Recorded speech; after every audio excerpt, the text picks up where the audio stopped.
Chapter 1270. Li Nanheng, what is this? Feng Ling held the document that removed her from the base.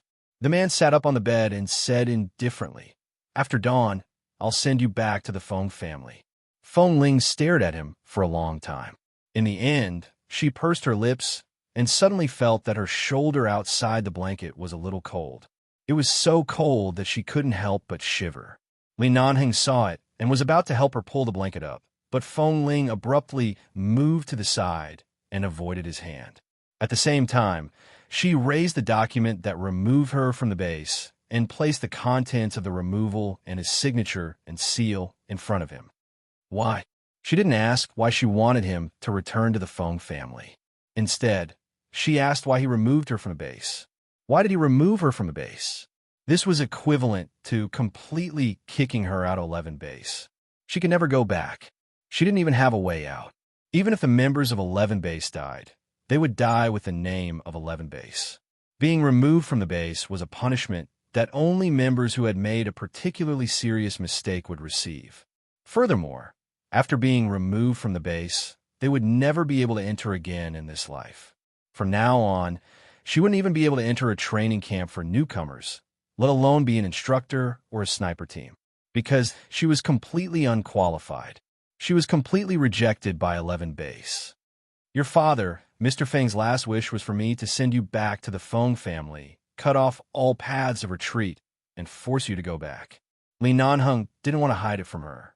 He knew that the Feng family had let you down, but he had no choice but to place the burden of the Feng family's future on you. You would only choose to go back when you had no way out.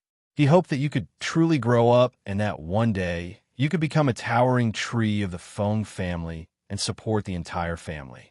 Asking me to cut off your path of retreat is equivalent to cutting off everything for me. Li Nanheng looked at her. I can understand his thoughts and try my best to respect his last wish. However, the only thing I can do is to make you never return to the base again. It's impossible for me to cut off all contact with you. Feng Ling's hand trembled as she held the document. It turned out that her father had called Li Nanheng into the emergency room and told him this at the last moment of his life. Most of what 11 Base has experienced is a matter of life and death. This kind of danger only exists on the surface. Whether we live or die, we will have a good time, Li Nanheng said. In the outside world, people kill without spilling blood. That's the real danger. After experiencing despair and pain, perhaps you will grow. Perhaps you will become braver and stronger because you've risked everything, but I don't intend to let you experience that. I can't abandon you. I'll accompany you to grow. Even if I'm not in the base in the future, I'll always stand by your side. And as the man spoke, he raised his hand to pull her out of the quilt and hug her. However, Feng Ling's eyes were cold, and she moved back an inch. Her voice was indifferent and emotionless. She only said, Li Nanheng, you said you would never push me away. I didn't push you away. Li Nanheng looked in her eyes. I will accompany you. I will change my identity and role. I will no longer be Boss Li, but just Li Nanheng. When Feng Ling heard this, she suddenly smiled and put down the document in her hand. Her bare shoulders outside the quilt felt cold. Do you know what 11 Base is to me? I know. Then do you know what this document that removed me from 11 Base represents? Feng Ling looked at him, and her eyes gradually became bloodshot. However, she still forced herself to suppress it and clenched the quilt tightly with her fingers. I know. I once told Feng Mingzhu that since I was a child, I had nothing. The only thing I had was 11 Base behind me. But I didn't expect that one day I would be removed from the base. It was no longer as simple as driving me away. Instead, I was removed from the base and cut off all the connections between me and 11 Base. Li Nanheng, how can you do this? Li Nanheng's voice was very, very light, as if the wind would blow it away at any time. But I didn't expect that one day I would be removed from the base. Feng Ling, listen to me. The business world is not like the battlefield. If you want the Feng family, you have to cut off ties with the base. Otherwise, you don't have to say it. I understand. Feng Ling looked at him coldly. I understand all the stakes. As long as I'm no longer a member of 11 Base, The grudges between me and the terrorists I've fought with will disappear. If there's any trouble, they won't look for me first, but will only target 11 base, right? I understand everything. I understand everything. Even now, you haven't even asked me a word and have already made all the decisions for me. Do I have any chance to object?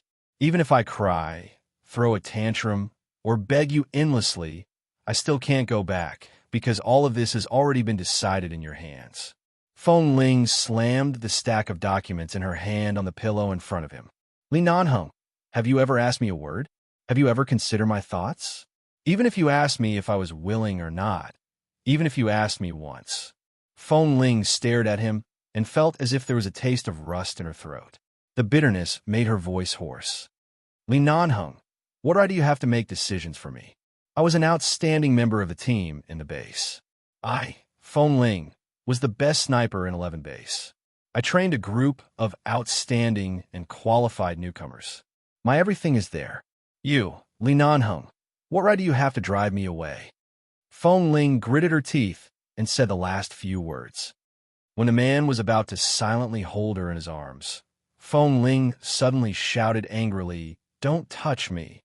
Feng Ling, don't call my name, and don't touch me." Feng Ling tried her best to calm her breathing and then slowly got up from the bed. Even though she was naked, she didn't seem to notice. She opened the cabinet and took out a set of clothes. Her movements were somewhat mechanical as she put them on in front of him. Feng Ling, calm down. Don't lose your temper. Although I made arrangements for you, I did it for you. You don't have to say anything. I'm very calm. Feng Ling glanced at him for the last time. You want me to go back to the Feng family, right? All right, I'll do as you wish. Li Nanheng's eyelids twitched. He had thought of Feng Ling's reaction. She would be angry. She might even be so angry that she would hit him, scold him, and question him hysterically. He didn't expect her to be so calm. She was so calm that Li Nanheng, who had already arranged everything for her and wanted to help her pave a way out, panicked for no reason. Chapter 1271. When Feng Ling turned to walk out, she suddenly saw the black base uniform she had changed out of yesterday, folded in the open cabinet door. Looking at the uniform, her eyes were filled with a bone-chilling coldness. The words expulsion and the seal on the document kept appearing in her mind. The jungle she had lived in since she was young had been burned down, and her cabin was gone. She thought that she could accept all of this calmly, because at least she still had 11 base and Li Nanheng. But she never expected she would be removed from 11 base. At this moment, she had nothing left. What a good Li Nanheng. He clearly knew how painful it would be for her to be cut, but he actually could bear to do it. Feng Ling clenched her fists tightly in her sleeves and walked out quickly. Feng Ling, stop. Li Nanheng abruptly got out of bed, put on his pants, rushed out, and grabbed her wrist. Feng Ling knew that she couldn't shake him off, so she didn't struggle. She only staggered when a man grabbed her. When she regained her balance, she turned to look at him. I want to go out and be quiet. Her voice was calm. Li Nanheng held her wrist tightly. No, stay here. When you've thought it through, I'll send you back to the Feng family. Li Nanheng, I'll try my best not to yell at you. Let me go out and be quiet. Don't force me. Feng Ling's eyes gradually turned red. I'd rather you yell at me than hold it in like this. Before you really think it through, you can't leave my sight. What right do you have to restrict me? I'm no longer a member of your base. I have my freedom. Feng Ling couldn't help but raise her voice. Let go, because I'm your man. I'm your future husband. Li Nanheng did not hesitate at all. He had no intention of letting go. At this moment, Feng Ling suddenly smiled. What did you just say? You cut off my path of retreat, but you can't bear to cut off everything about me. You can't do it. You can't bear to, can you? Little by little, Feng Ling looked into his eyes and slowly pulled her hand away from his wrist. When she finally pulled her hand out, she took a step back and rejected all his touch. She said coldly, All right, I'll do it for you. I'll cut it for you. What do you mean? Li Nanheng's eyelids twitched. Li Nanheng, let's break up. Feng Ling's voice was soft but clear. Take back what you said. I'll pretend I never heard it. There's no need to take it back. Feng Ling looked at him coldly. Do you want to cut off my retreat? All right, I'll do it myself. Feng Ling, Li Nanheng, From now on, I have nothing to do with you. If you dare to follow me and pester me again, I will call the police. I am no longer a member of 11 Base. I enjoy the legal rights of an ordinary American citizen. I'll call the police. I will do my best to cut off everything with you." With that, she turned around, pushed open the door, and strode out, leaving the fierce-looking man behind, and entered the elevator without looking back. She walked out of the apartment with anger. When she passed by a flower bed, the various external and internal injuries she had suffered from many years ago suddenly exploded in her heart. The wounds on her shoulders, back, and body that had long healed without any scars were screaming in pain. Inch by inch, she felt that something was really cutting her heart. She was in so much pain that her entire body was trembling. Suddenly, she felt a fishy taste in her throat. She stumbled and fell to the side of the flower bed, spitting out a mouthful of blood. She watched helplessly as a large mouthful of blood spurted out. She stood there stiffly for a long time, staring at the blood. Then she took a deep breath, got up, and continued to walk out. When she was about to walk out of the apartment, the two security guards saw the blood on the corner of her mouth and chin and hurriedly came out to ask her what was wrong. But Feng Ling walked out blankly, as if she didn't hear them. Until the roadside, she didn't even look at the alternating traffic lights. She just crossed the road as if she couldn't see all the cars passing by quickly. Several cars were forced to stop by her ghost-like figure on the road. They were so angry that they stopped their cars and kept honking at her. Someone even stuck out his head and scolded her if she was crazy. Hearing this, Feng Ling turned her eyes and looked coldly at the person who was scolding her. As soon as the people in the car saw the blood on the corner of her mouth and the cold eyes that seemed to be able to freeze people's hearts, they subconsciously closed their mouths, cursed her in a low voice, and quickly drove the car behind her. A few minutes later, the security guard saw Li Nanheng walking out quickly. He hurried forward and asked, "Mr. Li, did something happen?" Li Nanheng had just passed by the flower bed and ignored the security guard's words. His eyes were searching outside, but in the next moment he suddenly heard the security guard say, "We just saw the lady who came back with you yesterday. Just now. She seemed to be uncomfortable and vomited something." They didn't dare to say that they saw her vomit blood. After all, it sounded scary. How could a person suddenly vomit such a big mouthful of blood? It was not a martial arts drama. Li Nanheng's eyes paused because of the security guard's words, and he turned to look at the flower bed. He only saw a dark, dried blood stain on the edge of the flower bed. Blood? He seemed to remember that in the jungle a few days ago, when Feng Ling carried Qin Xiu out, her stomach had been uncomfortable.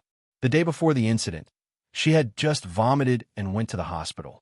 At that time, she was not feeling well, but she endured all the discomfort and rushed into the sea of fire to carry Qin Xiu out. Later, her complexion had been very bad. Even Li Nanheng thought that she was in a bad state because of the death of her parents. In the next few days, she suffered a series of heavy blows, but she endured it and did not say anything.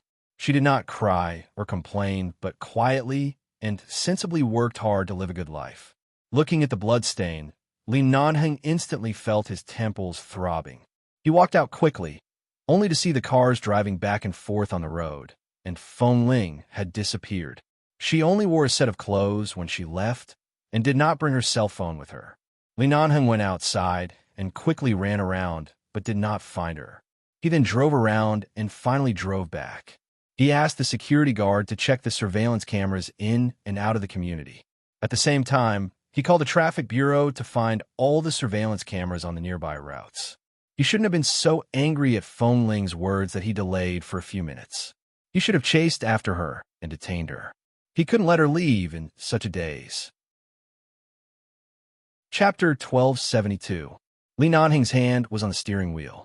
The car circled around within a radius of more than 10 miles, looking for her. As long as he could find her, he would search for any place where there could be people. After searching for several hours, he still couldn't find Feng Ling. At that time, she clearly couldn't have gone too far. She didn't bring anything with her, nor could she have left by car. He had watched the videos submitted by the security guards of the community and the traffic bureau one by one. He could only see Feng Ling walking out of the community alone and crossing the road like a ghost several times in a row.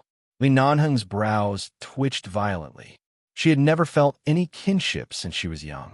Although the sudden death of her parents was a huge blow to her, it wasn't as big as being removed from 11 base. At the very least, when her parents passed away, Feng Ling could still maintain her sobriety and rationality. However, being removed from 11 base had clearly destroyed her last bit of rationality. In the surveillance footage, Feng Ling had been walking on foot. Combined with all the surveillance footage, it could be seen that she had walked to a lake park 6 to 7 kilometers away before disappearing. She must have entered the park. This was a park used to enjoy the flowers, the lake, and the fitness. There were exits on all sides and surveillance cameras, but the surveillance camera at the back suddenly broke down this week. Feng Ling disappeared after entering the park. Li Nanheng went to search around the park and guarded the exit for a long time, but he didn't see Feng Ling. If it was the Feng Ling from a few years ago, he believed that she wouldn't do anything stupid. She was strong-willed and would never allow her to give in to everything. However, what had happened recently, as well as Feng Ling's habit of learning how to rely on him and how to soften her temper and personality, all sorts of things piled up together. Recalling the pool of blood by the flower bed, Li Nanheng's expression was so dark that it could drip water. He slapped the steering wheel heavily and continued to drive to the north gate of the park. He knew that whether he forced her or coaxed her step by step to solve this matter tactfully, the result would be the same. Even if they had been intimate last night, even if she had taken the initiative to crawl under the blanket and lie on him yesterday. At this moment, she had disappeared without a trace. Li Nanheng found that he often couldn't find her. The reason was that she was different from others. Others would definitely bring a cell phone when they went out, but she often forgot to bring her cell phone. It was difficult to find her even if he wanted to find her. He wished he could tie such a woman to his side every day to prevent her from disappearing at any time. How could he push her away? He would never push her away, but Feng Ling did not accept it. After searching for a long time, he suddenly saw many cars stopping on the road ahead. Li Nanheng rolled down the window and heard someone shouting nearby that there was a car accident ahead. A young girl was hit by a car and was unconscious. Li Nanheng's eyelids twitched, and he hurriedly drove the car over. When he rushed into the crowd, he squeezed through the crowd, only to see that the person lying on the ground was a woman with long hair and exquisite makeup who was wearing a fashionable skirt and carrying a delicate small bag. He heaved a sigh of relief. Seeing that someone had lifted the young woman who had fallen in a pool of blood in front of the car, Li Nanheng backed the car away. After withdrawing from the crowd, he looked at the bustling road that had begun to be blocked, parked the car by the side of the road, leaned back in the chair, and drove north. His mind was filled with the scene of Feng Ling saying ruthless words before she went out, but her eyes were clearly bloodshot. The car window rolled down. The man placed one hand on the steering wheel, and the other hand took out a cigarette from the car storage box. He smoked several cigarettes in a row, but he couldn't get rid of the frustration in his heart. When the road ahead was clear, he continued to drive the car. He walked back and forth on all the roads outside the north gate of the park countless times. From dawn to dusk, the car drove away and back countless times. It was as if Feng Ling was born with the knowledge of how to avoid the crowd. Or perhaps it was some of the habits of growing up in a wolf's cave that made her used to choosing a path where no one could see her when she was in a bad mood. Thus, from morning to night, no one had found her, and no one had seen her along the way. For 3 whole days. Feng Ling disappeared for 3 whole days. In 3 days, Li Nanheng shuttled through the streets and alleys of Los Angeles alone. At the same time, he mobilized the search team of 11 base and some police to look for her. The Feng family's villa. In the front yard of the villa, there were 2 gardeners who were repairing the garden flowers that had withered due to the cold weather. When the servants came out of the door, they whispered to each other for a while and then sighed. Who would have thought that in one night, Mrs. Feng and Mr. Feng would suddenly leave the Feng family? The murderer of that strange fire was actually the eldest Miss, Feng Mingzhu. There were suddenly 3 people missing in this big family, leaving only 2 old people. It was really sad. Annie Mai, who had been in the Feng family for many years, wanted to ask several times. Where was the second miss? Didn't they say that the second miss was still alive? Why didn't the second miss come back? However, seeing that the two elders of the Feng family needed the psychological comfort and counseling of psychiatrists every day to barely survive, Annie Mai did not dare to ask. She could only serve them carefully every day, afraid that their emotions would be unstable and something would happen to them. The Feng family's reputation in Los Angeles was very high. It was definitely a famous family. This storm had caused the Feng family's momentum to decline. After all, the foundation of the Feng Corporation could not be guarded by two old people.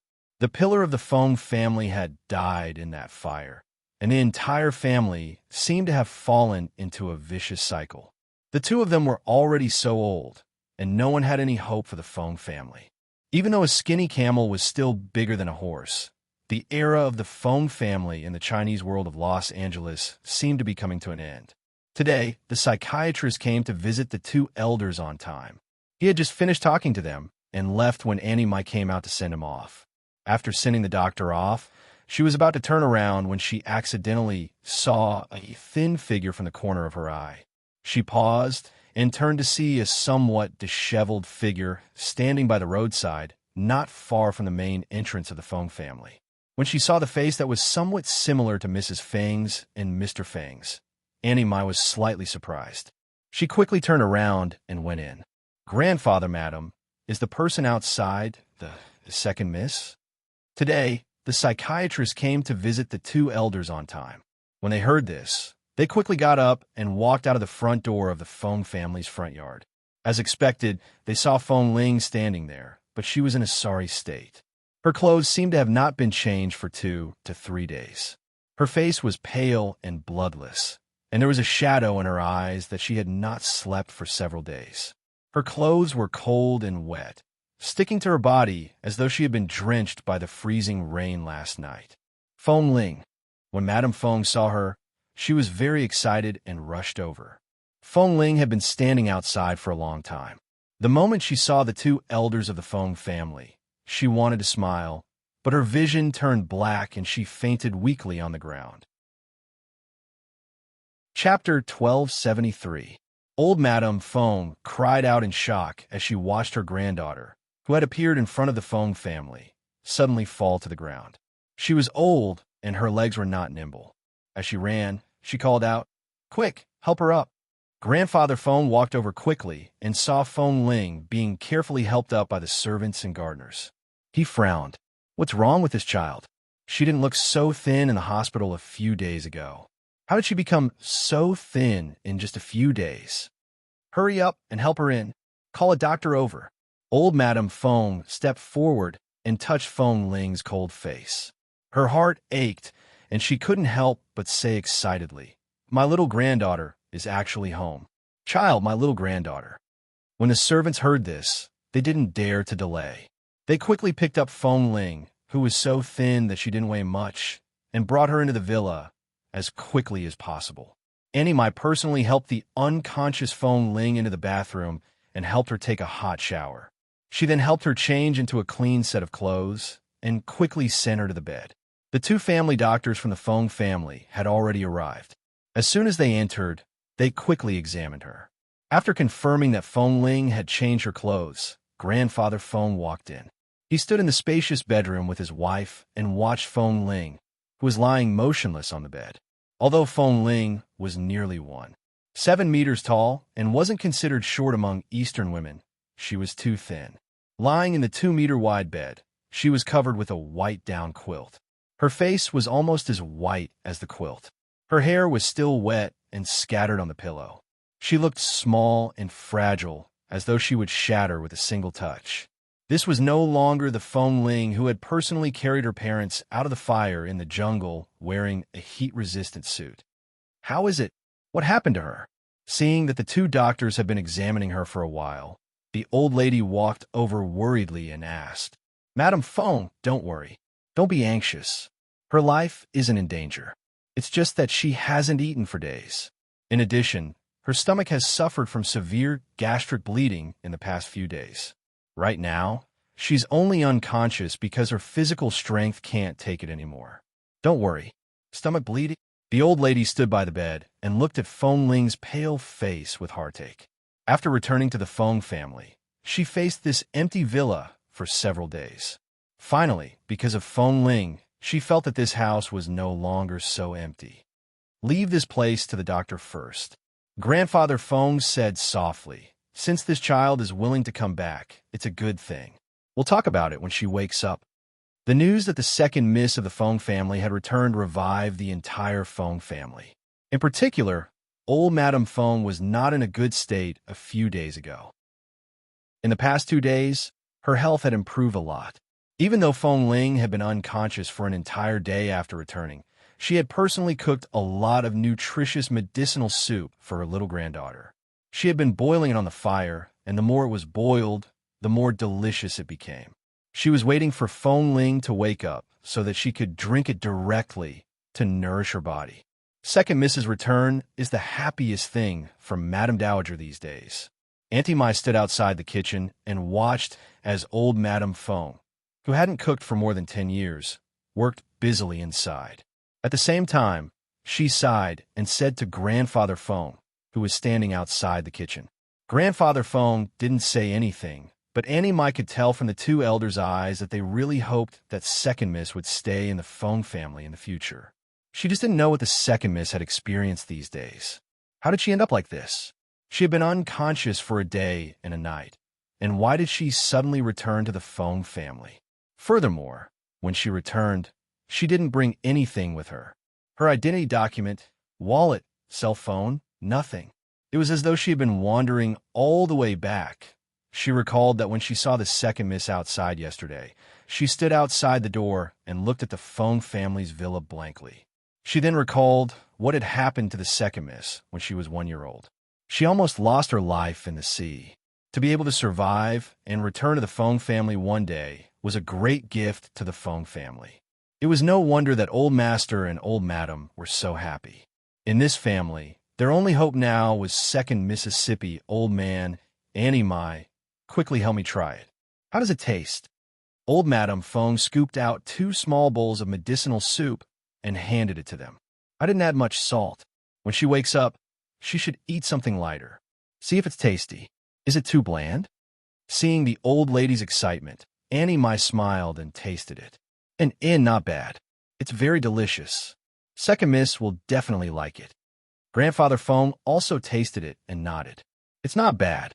This time, Madame Feng was even happier. She quickly went back to cook.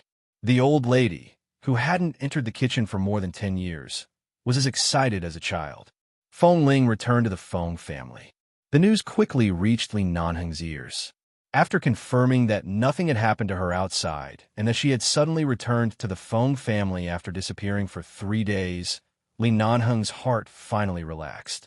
However, at the same time, he began to worry. She said that as he wished. She said that she would personally cut it off. She went back without a word. Did she really plan to cut off the connection between them? How should he cut it? After nearly 8 years of separation and entanglement, how should he cut off the shadows that had long been rooted in their lives? That night, Li Nanheng drove the car to the Feng family's villa. However, he did not enter. Instead, he parked the car outside and looked at the few lit windows in the villa. One of them was a bedroom on the 3rd floor. The lights in that bedroom had never been lit up in the past few years, but now they were lit up from night to night. Feng Ling should be living in this room right now. Looking at the light in the room, it was as though he could finally feel her existence. Li Nanheng got out of the car and walked over. He stood outside the door of the Feng family and looked at the light in the room. Occasionally, he would see the figures of servants passing by the window. He stood there for an entire night. When the sky brightened, Li Nanheng spat out a ball of white air from his mouth. He still did not leave. At this moment, Auntie Mai sent the doctor out. Just as she walked out, she suddenly saw Li Nanheng, who had been standing outside for a long time. She was surprised. "Mr. Li," Li Nanheng answered mildly, "And you are?" Auntie Mai looked at him in disbelief. It was 6 o'clock in the morning. When did he come? So early? Could it be that he had been standing all night? Hurry up and read the latest update. Chapter 1274. Is she okay? Li Nanheng ignored the confusion and surprise in Annie Mai's eyes and asked. Annie Mai had also heard about the second miss and 11 base. Furthermore, the second Miss Cenotaph was related to Mr. Li in name. She immediately answered, "Are you talking about the second miss? She's fine, but she hasn't woken up yet." Li Nanheng's brows suddenly twitched. "What do you mean she hasn't woken up? What happened to her?" "The doctor stayed here all night and just left," Annie Mai said truthfully. The second miss suddenly returned to the Feng family the day before yesterday. At that time, her clothes were all wet, and her face was frighteningly pale. "We just found her, and she fainted on the spot. It's been 2 days, but the second miss hasn't woken up yet." Li Nanheng frowned and looked at the room where Feng Ling was staying. The doctor came to see her earlier and said that the second miss should have had a serious gastric hemorrhage in the past few days. After that, she starved outside for a few days and didn't eat anything. In the past 2 days, there have been 2 freezing rains. She must have been in a freezing rain and caught a cold. Coupled with the problem with her stomach, she is extremely haggard. Yesterday, she was only unconscious. I thought she would wake up today, but last night the second miss suddenly had a high fever and kept it above 39 degrees. We were so scared that we quickly called the doctor over. The doctor stayed here all night and didn't leave until the second Mrs. Fever subsided. Thinking of the pool of blood by the flower bed that day, Li Nanheng's heart felt as though it had been pierced by countless thorns. How many days had her stomach hurt? But she refused to say a word. He wanted to go in to see her, but this was the Feng family, especially since he had personally rushed back to the Feng family from the base. No matter what the consequences were, he should bear it himself. The master of the family did not come forward to invite him, and he, a junior, barged in. No matter what, it was unreasonable. "She's awake, she's awake. The second miss is awake." All of a sudden, a servant's voice came from inside. Hearing this, Annie Mai immediately turned around and was about to walk back when she suddenly turned back to look at Li Nanheng. "Mr. Li, go in and take a look. Please come out and tell me after you're done," Li Nanheng said in a low voice. "Ah, okay." Annie Mai knew that this young Master Li was famous for being not to be trifled with. Seeing that he was so polite and had no intention of barging into the Feng family, she couldn't figure out what was going on between him and the second Mississippi. She nodded and quickly returned to the villa. Feng Ling was indeed awake. She struggled in the darkness and vaguely heard some movements by her ears. From time to time, she heard someone talking. She struggled in the darkness for a long time and finally found a trace of light. She tried her best to open her eyes, but it was only a small slit. She frowned and closed her eyes again. Her head, it hurt. After running a high fever for a whole night, he felt sore all over. "Second miss, are you awake?" someone said. "Who?" "Feng." Feng Ling's thoughts were a bit muddled. Although the voice by her ears was full of concern, it was an unfamiliar voice. She subconsciously opened her eyes. When she finally opened her eyes, she saw an unfamiliar middle-aged woman standing by the bed and looking at her. "She's awake. Quick!" The helper saw that her eyes were open. Although they were not focused, she rushed out excitedly to call for someone. "Second miss is awake. Quick, go tell the old madam and the old master." After a while, many people came into the room. Although Feng Ling's eyes were open, she was still unconscious. After a long while, she barely recognized that the people who walked in were Grandmother Feng and Grandfather Feng. "Feng Ling, good child. How are you? Does it hurt anywhere? You had a high fever for an entire night yesterday." Grandma was so worried. Grandmother Feng leaned over the bed to look at her. She gently stroked Feng Ling's forehead. "Thankfully, you're finally awake." Feng Ling closed her eyes again, composed herself, and opened them again. She remembered that she didn't know where to go. She walked and rested when she was tired. Later, she passed by a shop under the Feng family's name and heard the manager say that she was going to the Feng family's villa. He said that it was not far from that location, so she subconsciously followed. However, after following a villa area, the car drove in. She couldn't keep up with it on foot, so she walked around the villa area. When she reached the door of the Feng family's mansion, she inadvertently saw the old madam's figure in the window. Then she stood there and didn't leave. Later, what happened next? She had a headache, and the entire world seemed to be dark. In the past 3 days, she didn't remember where she had been. Her head hurt, her body felt uncomfortable, and her stomach hurt so much that her memory of the past 3 days was blurry. She only remembered that she had been walking, and in the end, she actually walked back to the Feng family. Fengling, can you hear Grandma? Seeing that she didn't respond, Grandmother Feng quickly held her hand. If you're not feeling well and don't want to speak, just blink and tell me. Fengling looked at her, and her dry lips moved. She said hoarsely and weakly, I can hear you. Seeing that she was willing to speak, Grandmother Feng smiled in relief. All right. Grandma won't disturb you. If you're tired, continue sleeping. This is the Feng family, your home. You can rest as long as you want. We have to take good care of our bodies. We can't be sick like this. Fengling, indeed, didn't have much strength to speak. She only felt that Grandmother Feng's hand was holding hers very tightly. Grandfather Feng also stood by the side and looked at her with a smile.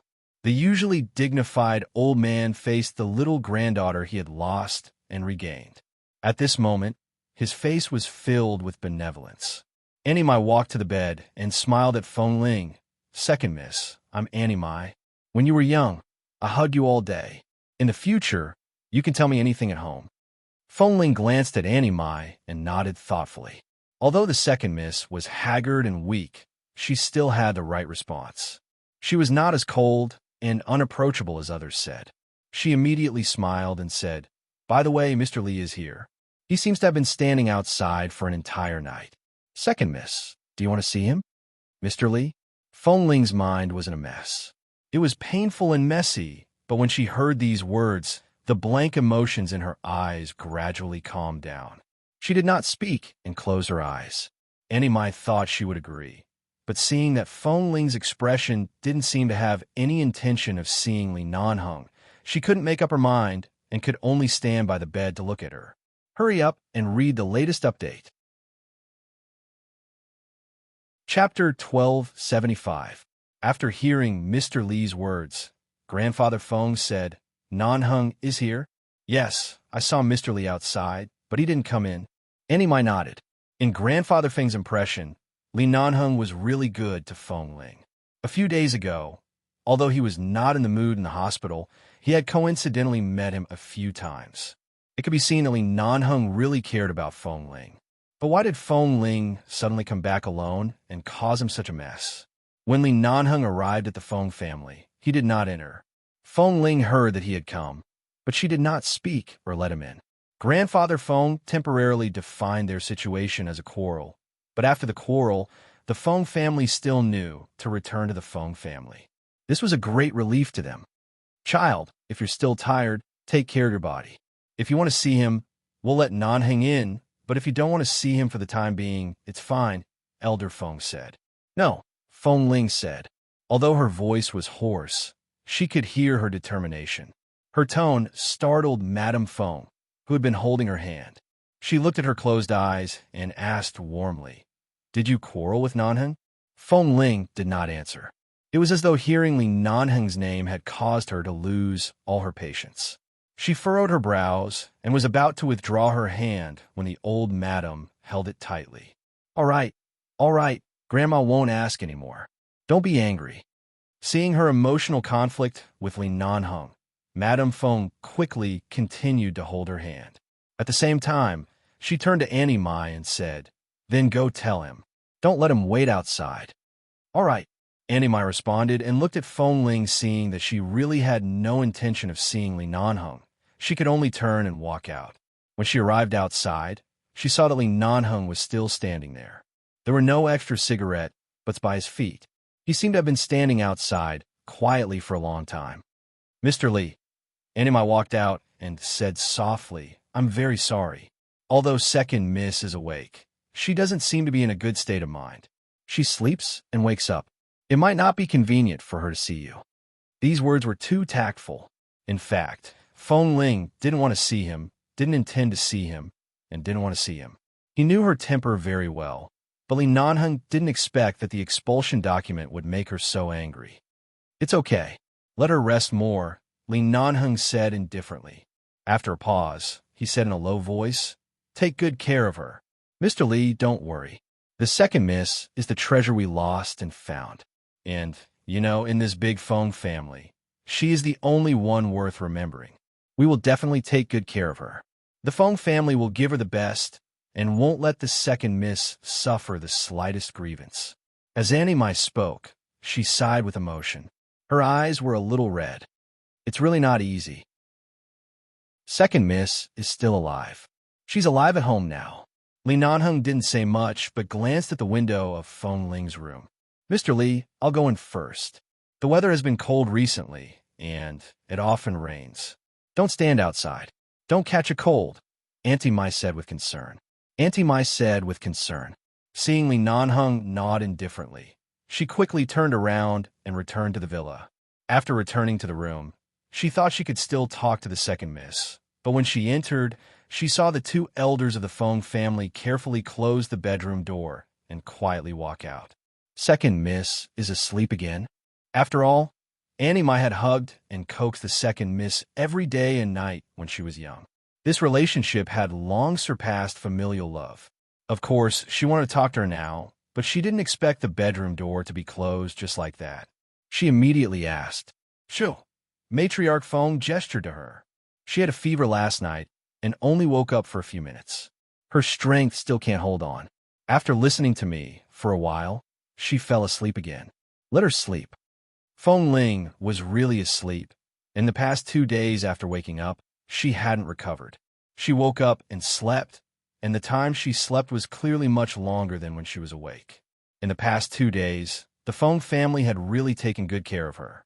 Whether it was the two elders of the Feng family or all the servants who could come into contact with Feng Ling, they all felt sorry for her and took good care of her. Their tone was filled with, "Second miss, you're finally back." However, Feng Ling was in a daze. She couldn't respond to the concern of the people in the Feng family. At most, when the old lady came to talk to her, she would say a few words to her and then fall asleep in exhaustion. After sleeping like this for 2 days, she woke up again and felt much better. At the same time, she heard 2 servants whispering by the bed. "He's still outside?" "That's right. Anna and I went out to buy something earlier. When we came back, we saw that the car was still there. The 2 of them haven't driven it away. Didn't our madam call him in for dinner? But he didn't come in. He just waited outside.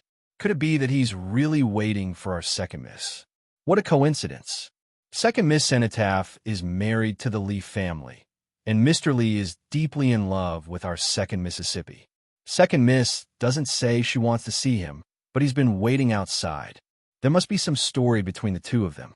After hearing these words, Feng Ling just lay there quietly and did not speak. One of the servants saw that she had woken up and rushed over to ask her if she wanted to drink or eat. Feng Ling only blinked and remained silent. This time, after she woke up, she did not fall asleep again. Even if she closed her eyes, she still could not fall asleep. The 2 servants thought she had fallen asleep and patiently guarded her while continuing to chat quietly. They were mostly talking about Li Nanheng standing outside the Feng family for the past 2 days. After an unknown period of time, the servant suddenly got up to close the window. It's raining again. Every year at this season, there will always be a few freezing rains. It's really cold. The servant was closing the window. When she looked out of the window, she suddenly paused and whispered in surprise, "Hey, why isn't Mr. Li in the car? It's already raining. Won't he catch a cold?" The 2 servants squeezed in front of the window and looked out. Sure enough, they saw the tall and straight figure standing by the car smoking, as though he was unaware of the sudden freezing rain. If he gets drenched like this, he'll catch a cold, right? Ask someone to send an umbrella to Mr. Li. Yes, send a coat. I don't think Mr. Li is wearing a coat. He seems to have left his coat here. The person inside hasn't recovered yet. If the person outside is also sick, what should we do? Don't quarrel. Second Miss and Mr. Li seem to be quite compatible. Sigh, I don't know what happened. Seeing Mr. Li like this makes my heart ache. Howl, monthly votes, please, monthly votes. Hurry up and read the latest update. Chapter 1276. The two servants thought that Feng Ling had fallen asleep, so they did not continue to guard the room. Before leaving, they took her temperature again. After confirming that her temperature was normal and there was no fever, they quietly left. Feng Ling opened her eyes and looked at the luxurious crystal chandelier and the spotless white ceiling. She heard the sound of the rain outside the window, gradually getting heavier. The rain had been raining for a long time. Feng Ling closed her eyes and couldn't fall asleep. Of course, she was not feeling sorry for the people outside. Li Nanheng's physical fitness was very good. He wouldn't catch a cold or die just because of the freezing rain. She had nothing to feel sorry for or worry about. Even her current physical condition was due to her stomach bleeding, not eating for a few days, and being drenched in the rain. All of these factors added up together, causing her to collapse. Otherwise, she wouldn't have suddenly fallen so seriously ill. The Feng family people really gave Li Nanheng an umbrella and a coat. Li Nanheng did not accept it. He only thanked them and returned to the car, lest he kept causing trouble for them outside. Outside the car window, the rain was murmuring, and because it was too cold, a layer of white fog condensed on the car window. The man sat in the car and ignored the phone placed on the passenger seat. As if he did not hear it, he turned on the air conditioner in the car, lit a cigarette in his mouth, and then habitually glanced at the window of Feng Ling's room. This time, his gaze was fixed on the window, because this time it was not just the window where the servants passed by, but Feng Ling. In just a few days, she had indeed lost a lot of weight. At some point, she got up from the bed and walked to the window alone. Even though they were separated by such a long distance, they could see each other clearly. Li Nanheng suddenly met Feng Ling's eyes and quickly took out the cigarette in his mouth. Because he was too anxious, he did not even frown when the cigarette but burned him. He thought that she heard that he was outside and was worried that he would get wet in the rain. So he quickly smiled in her direction, showing his goodwill and not wanting to fall out with her. However, as soon as he smiled, Feng Ling expressionlessly closed the curtains, completely cutting off the only window that Li Nanheng could find comfort in for 2 days. Li Nanheng's smile froze. In the days after Feng Ling woke up, she quietly stayed in the bedroom and did not go out. Later, when she learned that Li Nanheng had been invited by grandfather Feng, the two of them chatted for a while before Li Nanheng left the Feng family and did not continue to guard the door. She didn't know what they talked about, but Feng Ling didn't care. After adjusting her condition in the Feng family for a few days, she finally recovered a lot of energy and gradually accepted her role in the Feng family. At first, she only addressed them as Old Madam Feng and Old Mr. Feng. But gradually, because of the Feng family's enthusiasm and the atmosphere of the entire family's love for her, she gradually let go of her uncomfortable emotions and occasionally called them Grandpa and Grandma. The two elders of the Feng family were extremely excited. In the past few days, they had ordered one set of clothes after another for her. There were all kinds of styles, and they were all suitable for her size. They also bought a lot of necessities for her, and her room was almost full. Feng Ling had said several times that she didn't need to buy these things, but old Madame Feng always said that she owed her too much when she was young. Now that she had finally returned, if they didn't quickly think of a way to treat her well, the two of them would feel very uneasy. They were afraid that they didn't treat her well enough and wanted to treat her better. After living for nearly 22 years, this was the first time Feng Ling had been loved and doted on by her so-called relatives. The two elders of the Feng family would come and talk to her every day. Feng Ling's parents died unjustly, and they did not mention Feng Mingzhu's matter when they sat together. After all, they knew that Feng Mingzhu was the one who did it. She had long been arrested by the police, but after all, she was a child of the Feng family. Although the two elders hated her and would rather she plead guilty, they did not want to mention anything about Feng Mingzhu at home to add to their troubles. In this large Feng family, it was as though only the tight embrace of the grandparents and granddaughter could warm up the Feng family that seemed to be about to turn cold. As Feng Ling had been at home recently, she did not seem to have any intention of leaving, nor did she say that she would return to 11 Base. Recently, when grandfather Feng occasionally went to take care of various aspects of the family business, He looked energetic and in good spirits. Li Nanheng did not come again, but the elders of the Li family often came to the Feng family in their own names. They often sent various new collections of good things to the Feng family. Feng Ling usually avoided them and had no contact with the Li family. After returning for a month, Grandmother Feng was already used to Feng Ling being at home. She was no longer as afraid that she would suddenly disappear one day, but she was also used to sitting in Feng Ling's room and talking to her. What do you think about Nanheng's matter?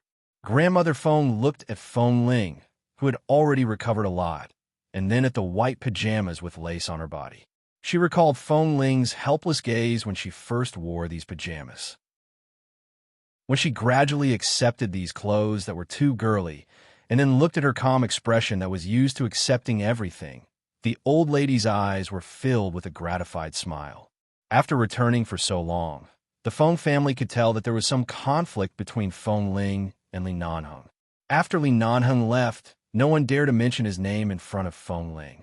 This was the first time Grandmother Feng had asked about Li Nanheng so directly. Feng Ling did not speak. Grandmother Feng sat by her bed. Nanheng asked you to return to the Feng family, didn't he? Feng Ling still did not speak. I don't know what Nanheng talked to your grandfather about before he left that day, but our Feng family and the Li family have a good relationship. Your grandfather, and I don't object to your relationship with Nanheng. Besides, there was an even more coincidental thing. It was your cenotaph grandma. Feng Ling interrupted her softly. I went to 11 base when I was 13. It's been more than 8 years, almost 9 years. All kinds of people in front of me are from the base. Now that I've walked out, I should accept the outside world. I'm trying to adjust my state. For the time being, I don't want to mention anyone related to the past. Grandmother Feng paused and looked at Feng Ling. Li Nanheng was also included in the anyone related to the past category. However, seeing that Feng Ling really had no intention of continuing to mention this matter, and ever since she came back, she had never mentioned the words Li Nanheng. Grandmother Feng could only respect her and nodded. All right, then Grandma won't talk about it anymore. As long as you're fine, it's more important than anything else. W. 4M. Chapter 1277. It was the 5th month after Feng Ling returned to the Feng family. Almost everyone in 11 base lost contact with Feng Ling. She seemed to have suddenly disappeared from the world a few months ago. She changed her cell phone number and never came back. When everyone realized the problem, they inquired about it and learned that Feng Ling had been removed from the base and would not be able to come back with any position in the base in the future. From now on, she was only an outsider of 11 base. In the 8th month after Feng Ling returned to the Feng family, the Feng family moved to New York because the Feng family's business had shifted to New York. After leaving Los Angeles, only an old servant was left in the Feng family's villa to clean it occasionally. The others followed her to New York. From then on, there was no news of Feng Ling. During the spring festival, Old Master Li finally waited for Li Nanheng to return home. He hadn't been back for several months. Recently, he had been on several missions. Although he wasn't injured, he was obviously colder than before. When he blocked him at the door, Grandfather Li looked at him coldly. Do you still remember the bet you made with me? Li Nanheng had just returned from mission. If it weren't for the spring festival, he would have returned to the base. Suddenly being called back by Grandfather Li, he just wanted to sleep and didn't want to say anything. However, he was suddenly blocked at the door by Grandfather Li. Li Nanheng's expression was cold. What bet?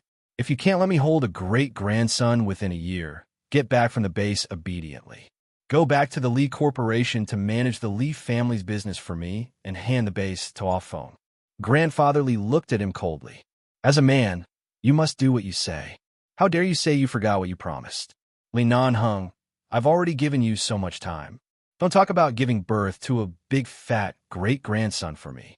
You can't even see Feng Ling now. Isn't it time to fulfill your promise? Put down the matter of the base and hurry back to the Li Corporation. Li Nanheng looked at the determination in Grandfather Li's eyes and knew that he couldn't avoid it this time. But it was good. After he personally removed Feng Ling from the base, every time he returned to the base, he would look at the stamp he had stamped on that document, and every time he passed by all the places Feng Ling had been to in the base, his heart would ache. Since it was time to let it go, Ah Feng was one of them, so it was okay to hand it over to Ah Feng. It had been so many years. It was indeed time. The second year after Feng Ling returned to the Feng family, she was brought into the Feng Corporation's family business by grandfather Feng to study. However, because Feng Ling had not had much contact with this aspect since she was young, she discovered many problems after 2 months of study. After obtaining Feng Ling's consent, grandfather Feng helped her apply to study in England for a year. Grandfather Feng had many familiar friends in England. He had a famous tutor in the financial world named Zand. He had helped him before, so he had asked Feng to go to Zand to help Feng Ling to England to study. In the beginning, Feng Ling only agreed. There was nothing to refuse. Since she was back, the Feng family really needed her to support this family after she gradually grew up. She had her own responsibilities, so she could accept any arrangement.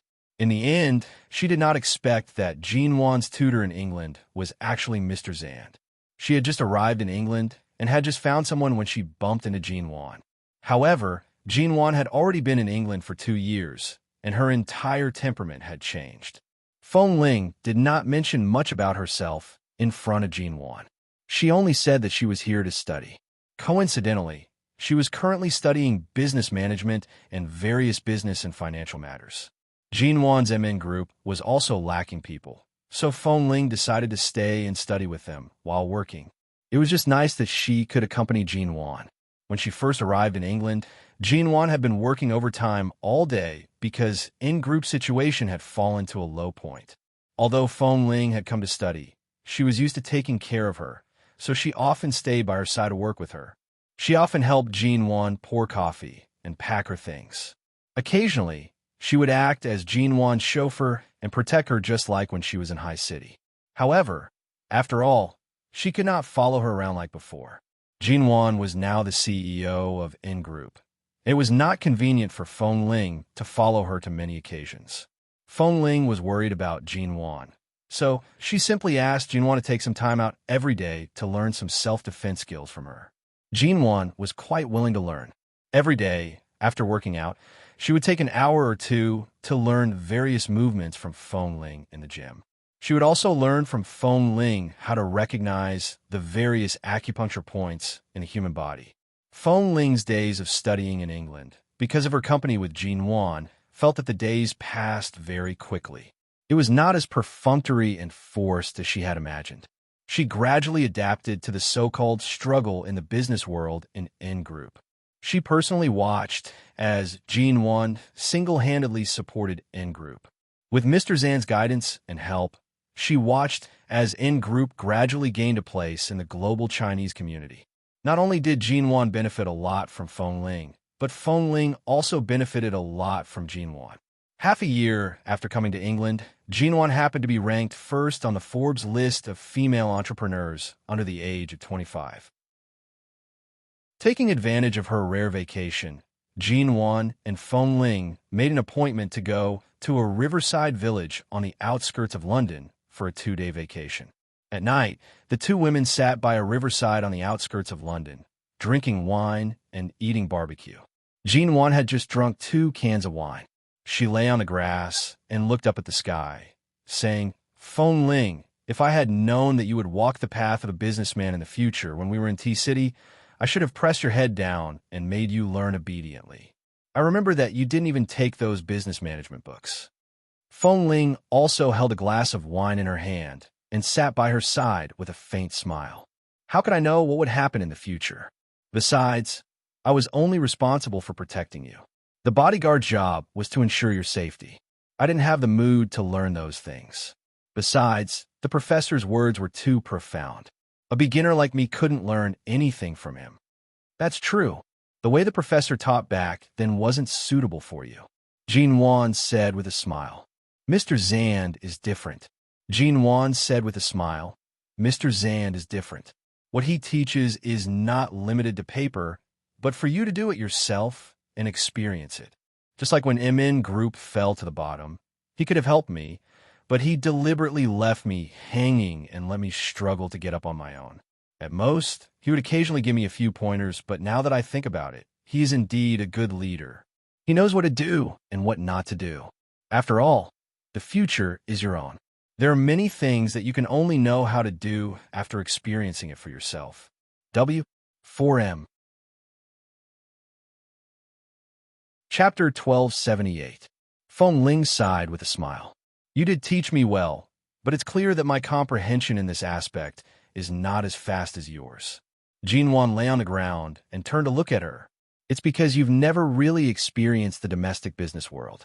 After seeing the bloodshed that's different from 11 base, you know what to do. Bloodshed? Feng Ling said lightly. She didn't know what was going on in her mind. Hearing the pause in her tone, Jinwan sat up again and turned to look at her. You've been in England for so long, but I haven't asked you about the details. Why didn't you return to 11 base?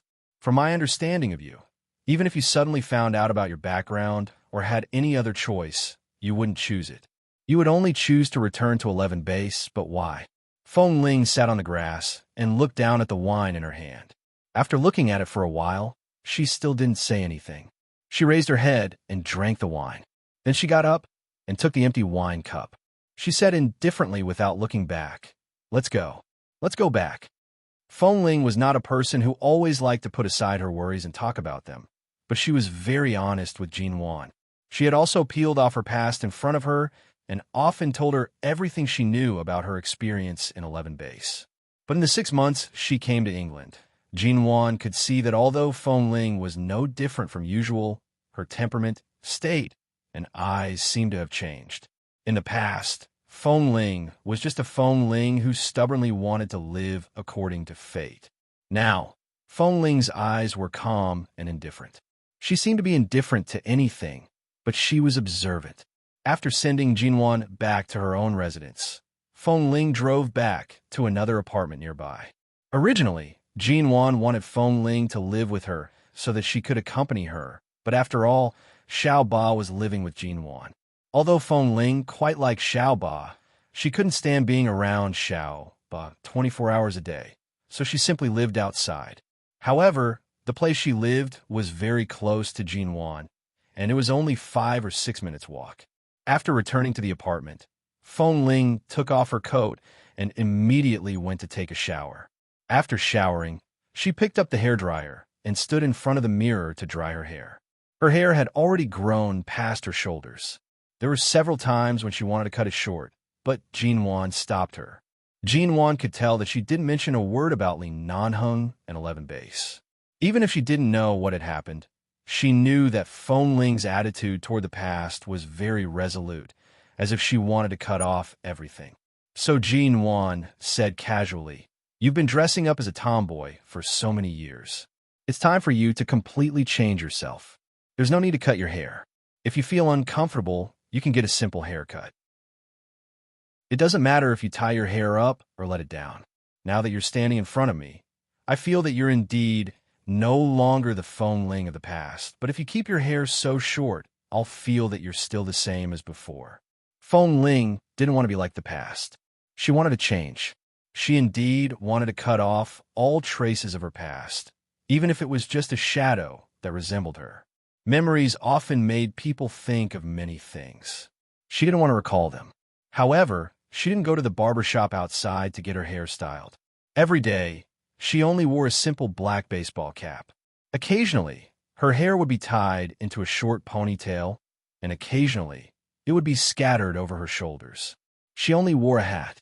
She was still used to wearing sportswear because she felt comfortable and didn't feel restrained. However, Mr. Zand had specially said something about her usual dressing. He said that the British business world paid a lot of attention to etiquette.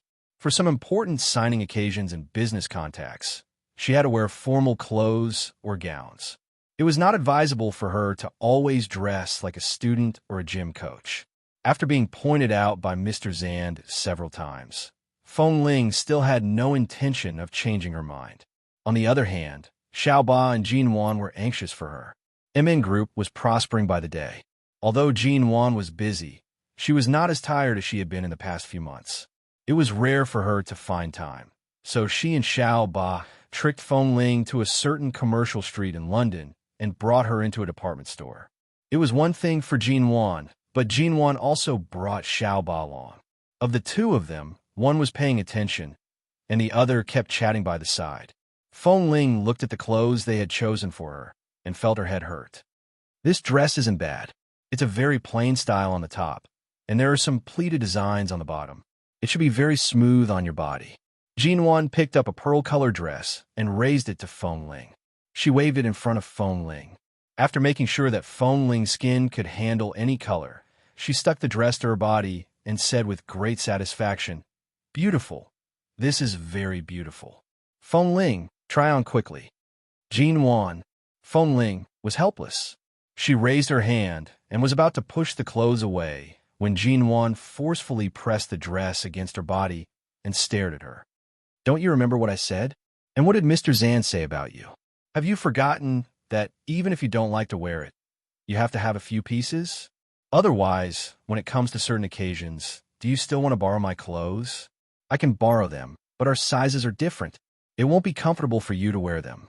Without waiting for Feng Ling to speak, Jinwan turned back and asked the shop assistant to lead the way for Feng Ling to the fitting room. Feng Ling was helpless. She took the clothes into the fitting room. It wasn't that she had never worn dresses before. In the past, when she was in the base, she had worn them when she was dressed as a woman. They were sexier and tighter than this kind of clothes. At that time, she was not used to wearing them, but she had no choice but to wear them. Now, she was suddenly asked to change her style. In fact, the baseball cap and sportswear were really comfortable. She stood in the fitting room and looked at herself in the floor-to-ceiling mirror. She then looked at the pearl-colored dress in her hand. Xiaoba stood outside and urged, "Feng Ling, don't waste time.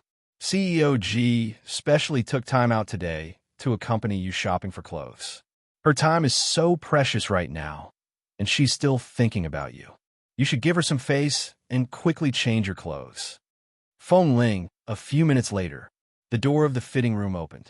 The moment she saw Feng Ling walk out, Xiaoba, who was waiting for her outside and drinking milk tea, almost splashed the milk tea all over herself. W. 4M. Chapter 1279. The hat on Feng Ling's head had been taken off by herself. Her black hair, which had never been dyed, was scattered softly on her shoulders, and there were still some bangs on her forehead. She was wearing the high heels used in the fitting room to change clothes, and her sportswear had turned into a pearl-colored dress. Seeing Feng Ling come out, Xiaoba stood there for a long time before suddenly shouting, CEO G, come and see, come and see. A fairy has descended to the world, Feng Ling was already feeling uncomfortable. Hearing Xiaoba shout, her face instantly turned thin. She turned around and rushed back to the fitting room to change her clothes. At this time, Jinwan happened to come over. "Hey, why are you hiding?" With that, she rushed over. "You're really beautiful. Stand properly. Let me see if you need any other accessories." Feng Ling was suddenly pulled by Jinwan and had to turn around. She was beautiful, but it was too exaggerated to say that a fairy had descended to the world. Xiaoba's character was very lively, especially when she knew that Feng Ling was embarrassed. So she deliberately wanted to praise her, but she accidentally couldn't hold back and said a little exaggeratedly. Fortunately, Jinwan appeared in time. Feng Ling was tall. Although she was thin, her figure was perfect. Wearing such a dress and high heels, she didn't need to dress up at all. She looked very fresh and eye-catching. It was not an exaggeration to say that she was beautiful. The size of this one is also very suitable. Jinwan looked at the size of the dress she was wearing and said, "In the future, buy clothes in this size. It's just right to wear. Don't always wear those loose sportswear and t-shirts. Buy a few more here today and bring them back. In the future, remember to wear them when you come to work in MN. Don't wear those sportswear anymore." Feng Ling, where'd it work? Jinwan raised her eyebrows and gently stroked the material of the dress on her shoulders. "Yes, I'm the boss. After all, you're studying and working in our MN group. I created a learning and working environment for you. You should listen to me, shouldn't you?" Feng Ling, "I really didn't ask anything of you," Jinwan said seriously. Jinwan said seriously, "It's about time to mention that the clothes I bought for you today, you have to wear them for at least 3 days a week, and then you can wear them as you see fit for the other 4 days. In short, he had to change Feng Ling's dressing habits step by step, but he couldn't rush it. Wearing a skirt 3 days a week was not too much. After that, Jin Wan continued to take Feng Ling and Xiaoba shopping in the mall. After spending 4 to 5 hours, she helped Feng Ling choose many sets of clothes. There were some single-piece tops and some well-designed pants. There were also some beautiful suits, some dresses, and some beautiful dresses that were separated and matched together.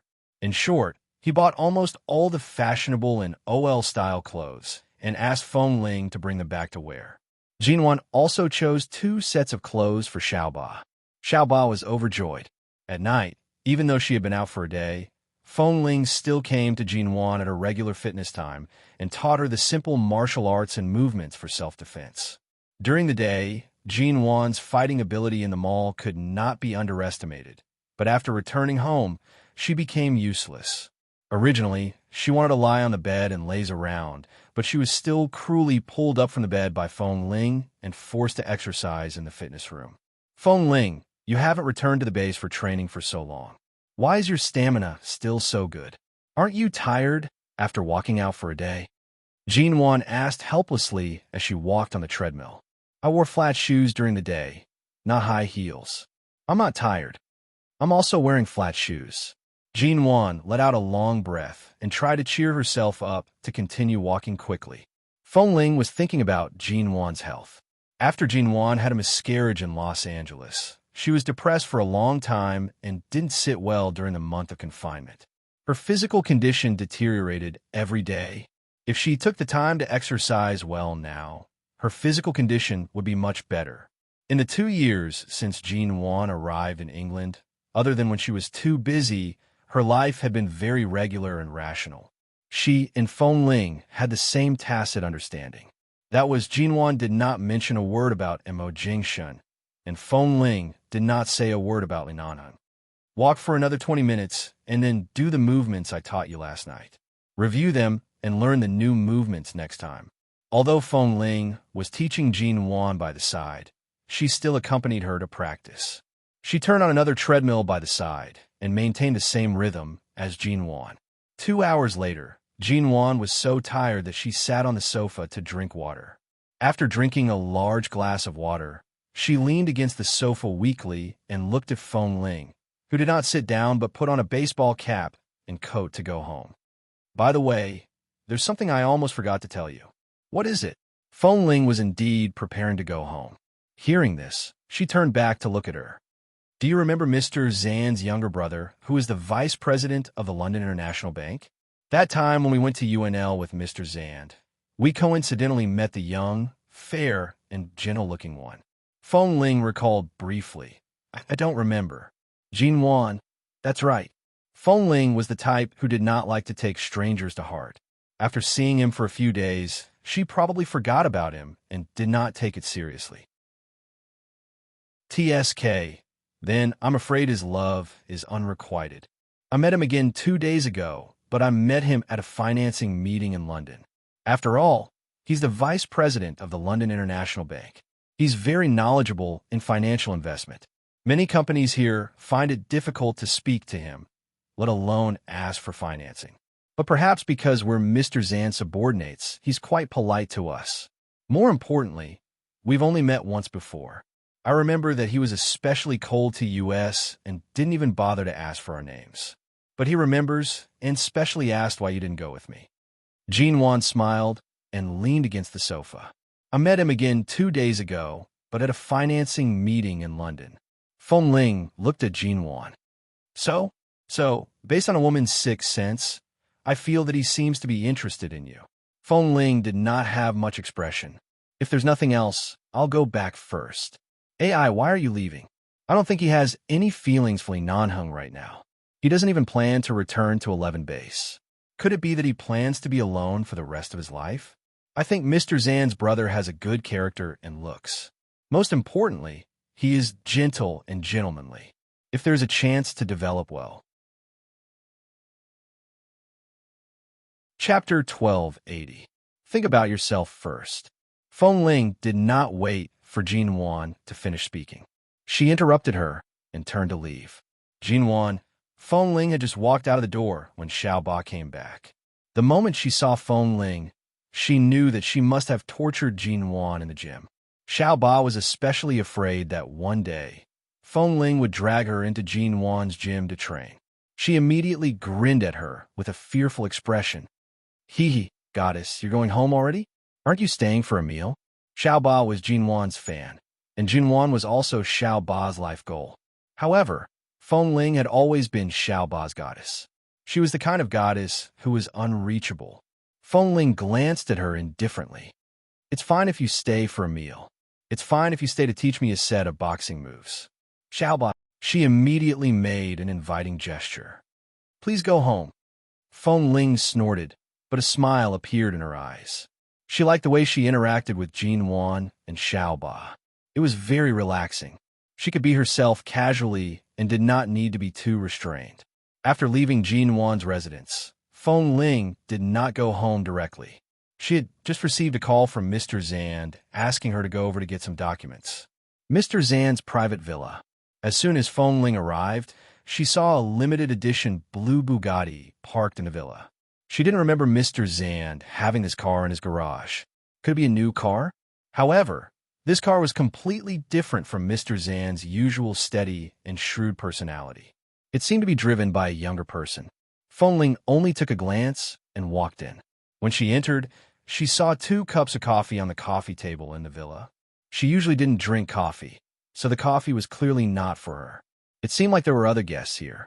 Miss Feng, you're here. Fei Yong walked over and said, Mr. Zand and Mr. Ian are chatting in the study. They'll be out soon. Please wait a moment. Feng Ling nodded. Ian was the vice president of the London International Bank that Jinwan mentioned. He was of British and Chinese descent.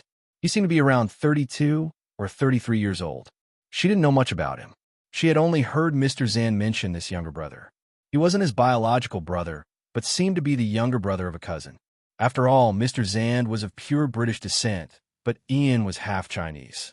Therefore, Mr. Ian spoke Chinese more fluently than Mr. Vincent, and it was more convenient for them to communicate. Feng Ling really didn't have much interaction with Mr. Zand's younger brother. She had only met him once or twice because of the relationship between Jinwan and Mr. Zand. When they were talking together, she would sit by the side and listen while learning. Right now, she was in a state of observing and learning. She still had to follow Jinwan, but fortunately, Jinwan was around. She told her everything about business without hiding anything. She would also patiently explain all the ways to communicate with businessmen to her in detail. Thus, Feng Ling had indeed improved greatly. She could already negotiate contracts and meet clients alone, and she could successfully earn a lot of money based on her own judgment. The Filipino maid went to pour Feng Ling a glass of apple juice. After thanking her, Feng Ling stood in front of the window in the living room. She held the apple juice while looking at the garden scenery in the front yard of the villa. Mr. Zand's front yard and backyard were decorated very well. Most of them were green plants, and the air was good and fresh. After waiting for less than 10 minutes, Feng Ling heard someone laughing and chatting behind her.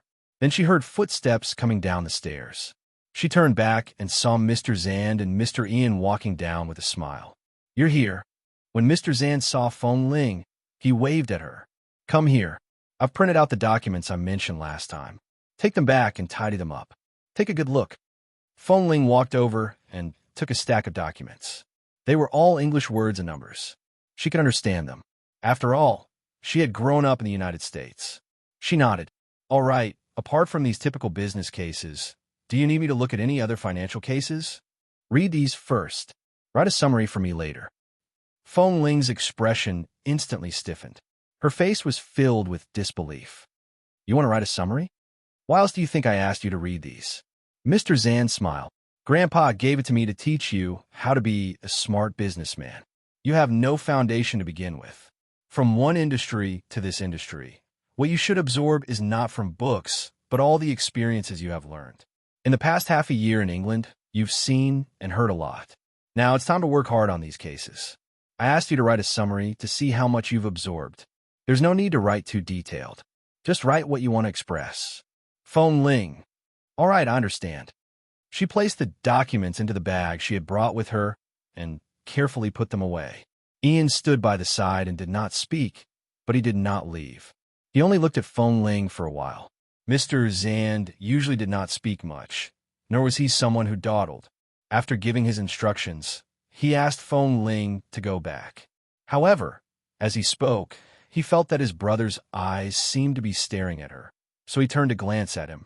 What's wrong? Are you interested in my student? A scrutinizing smile appeared on Ian's handsome face. I'm just very curious about this Miss Feng. She's clearly a very beautiful lady, but why does she always have a straight face all day? Furthermore, she doesn't seem to have a good temper. The first 2 times I met her, it wasn't very pleasant, but I have a deep impression of her. Feng Ling replied calmly, I'm sorry. I've always been like this since I was young. I don't mean to offend anyone. If I accidentally offend Mr. Ian, please don't hold it against me on account that Mr. Zand is my mentor. Ha ha. Ian laughed. No. Miss Feng, you don't have to be so polite. You didn't offend me. Mr. Zand raised his brows and gave Ian a meaningful look. Ian also gave him a look indicating that he was indeed interested in his student. Mr. Zand sneered without giving him any face. This female student of mine is not so easy to conquer. Be careful. The conversation between the 2 men was too direct. It was not like Feng Ling did not understand. She did not speak or participate in this topic. She only took the documents with a calm and indifferent expression and left. I'll go back first. I'll get someone to send you, Mr. Zand said. After saying that, he glanced at Ian. Of course, the person he wanted to call was his younger brother. He had to have some awareness of being a grown man. No need. I drove here myself. Feng Ling did not look back. Chapter 1281. Feng Ling walked out of the villa. The person behind her did not chase after her. She could be considered happy and quiet. After entering the car, she placed the documents in her hands on the passenger seat and drove back. She drove home, showered, and dried her hair before reading the documents. The night passed just like that. The next day, she continued to work at Jean Wan's company. Mr. Zand rarely came to Jean Wan's place. Even though he was old, he was completely a respectable elder. However, he seemed to be very concerned about being too close to Jean Wan. Although Mr. Mo and Jean Wan had not contacted each other for more than 2 years, Feng Ling often felt that Mr. Zand had been maintaining a certain distance from Jean Wan due to the pressure from Mo Jingshin, afraid that there would be any misunderstandings. Of course, this could only be a guess. After all, they had already divorced and no longer contacted each other. It was Mr. Mo who had brought up the divorce. How could he possibly give others pressure? Jean Wan's personality was very tough. Although she did not say it out loud, she would usually be as happy as she was with everyone. When she was alone at night, she would not feel sad or anything. However, Feng Ling knew that Jean Wan's personality had subtly changed a lot. Both of them had changed a lot. Jean Wan was forcefully pushed out from a warm embrace, while Feng Ling, it was hard to explain. The 2 of them felt more like bosom friends in a foreign country, so their relationship became better and better. It was the weekend, and it was a holiday. It was rare for Jean Wan and Xiaoba to rest at home. As they were afraid that Feng Ling would drag them out of bed to go to the gym, they decided to mercilessly reject Feng Ling outside the door. Feng Ling decided to read and learn alone at home. After staying at home for the entire morning, she recalled that Mr. Zand had introduced a book to her. Last week, when she went to buy it, she did not manage to buy it.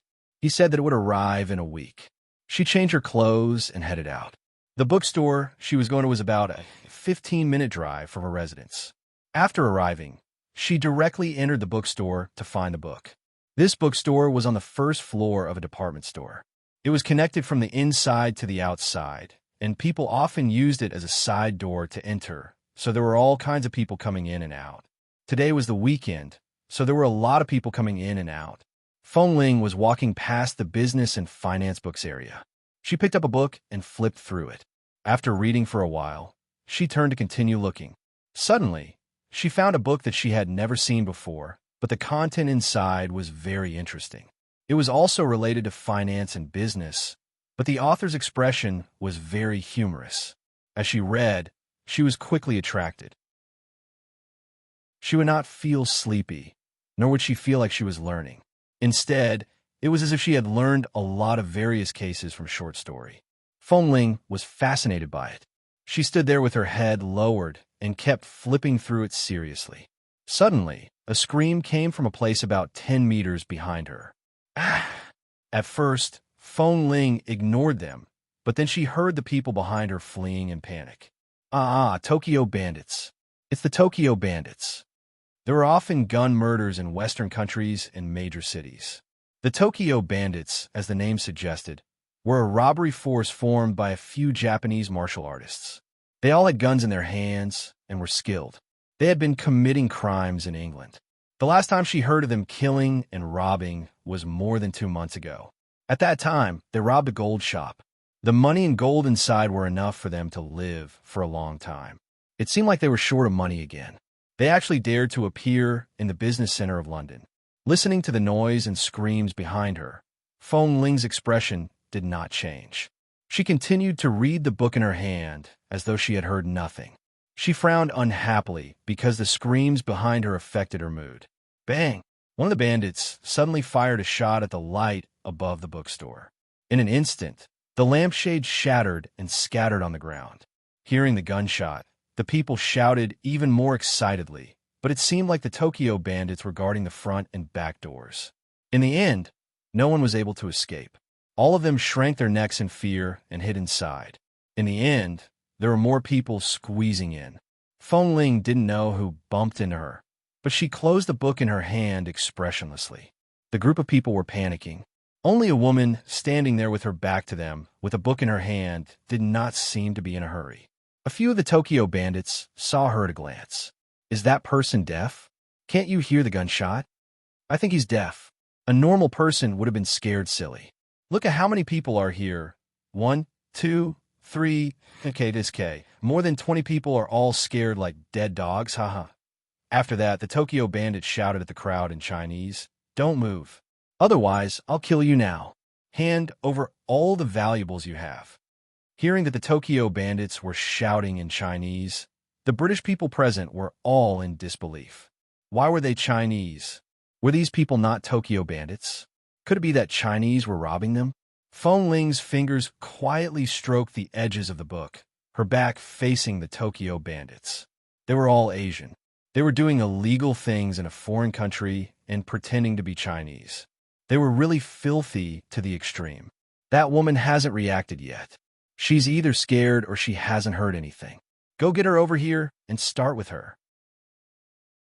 One of the Tokyo bandits, who was probably at the level of a big brother, suddenly lowered his voice and instructed the person beside him. Then someone suddenly walked quickly toward Feng Ling, seeing the man coming over with a gun. The people who had been hiding around Feng Ling scattered in fright. In the end, Feng Ling, who couldn't hear the situation, was left alone. Seeing the man approaching her with a fierce expression, some people in the crowd looked at her pitifully, feeling that this young girl might be about to be splattered with blood on the spot. The moment the man approached with a gun and pressed it against Feng Ling's waist, everyone in the bookstore held their breath in fright. Some timid women screamed in fright and quickly covered their ears with their hands. At the same time, they closed their eyes. However, to everyone's surprise, when a young girl suddenly felt the gun behind her, she did not panic at all. Instead, she slowly and calmly stuffed the book in her hand back into the bookshelf, as though nothing had happened. Then, she slowly turned her head and coldly looked at the ferocious Tokyo bandits behind her. Dashwa, don't be anxious. Feng Ling is working hard to evolve, asking for monthly votes. Chapter 1282.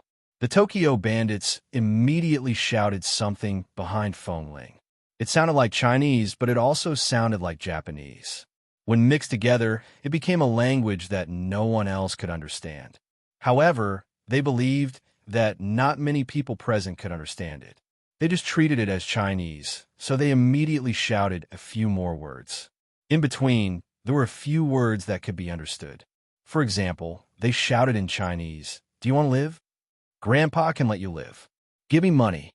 Don't pretend to be deaf and dumb. Feng Ling looked indifferently at the man holding the gun behind her. She suddenly curved her lips and said in a low voice. Although her voice was low, it was not that no one present could understand Chinese. In big cities and bustling streets like foreign countries, it was common to see Chinese people. One or two people heard her curse in Chinese.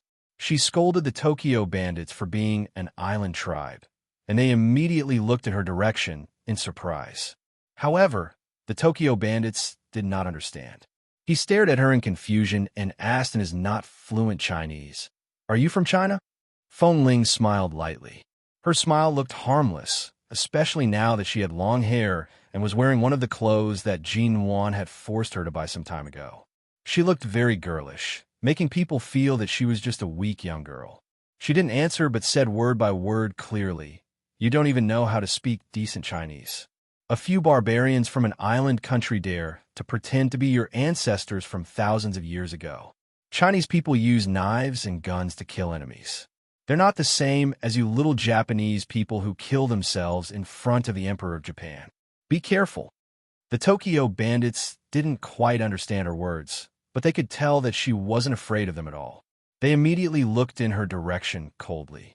Seeing that the attention of many people in the bookstore was attracted by the young girl, the people closest to the front and back doors began to try to sneak out. However, just as they were about to escape, they were stopped. The gunshot rang out again. In an instant, screams rang out everywhere.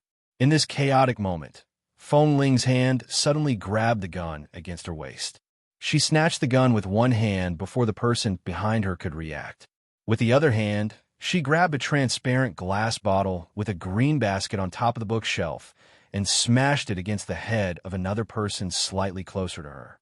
The moment that person was hit, she kicked the person behind him and rushed over nimbly.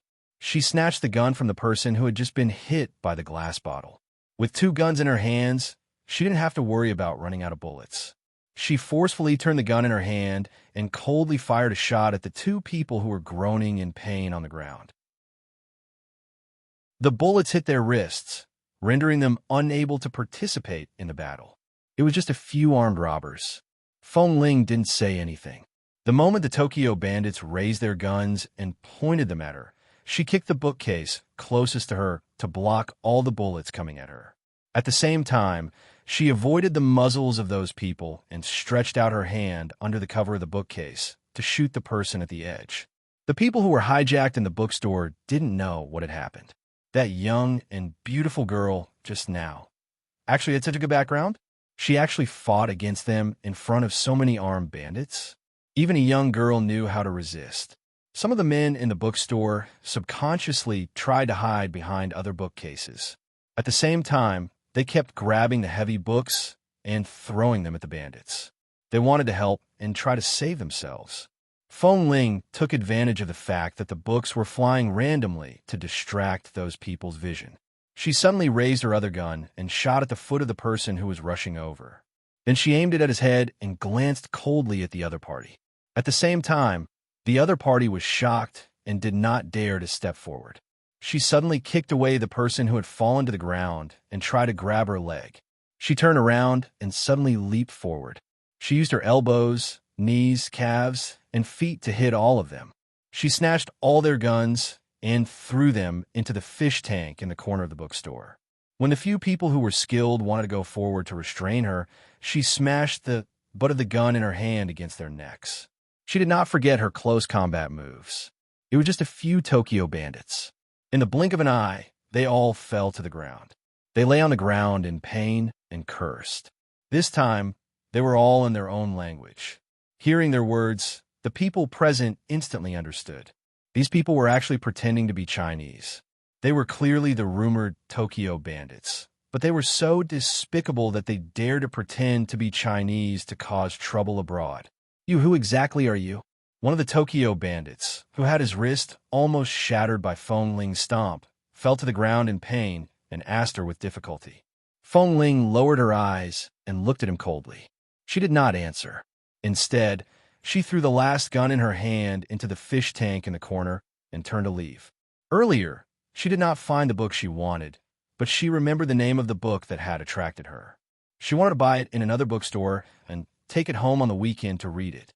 The painful groans behind her continued, and the sound of a police car was approaching. Feng Ling walked toward the door leading to the mall without looking back. In front of the door, there were two Tokyo bandits who did not have guns staring at her. She looked at them expressionlessly and coldly. In the end, the two of them did not dare to stop her. Under her gaze, they quickly looked away, turned around, and quickly ran in to help their accomplices up and escape. Feng Ling ignored what was happening behind her.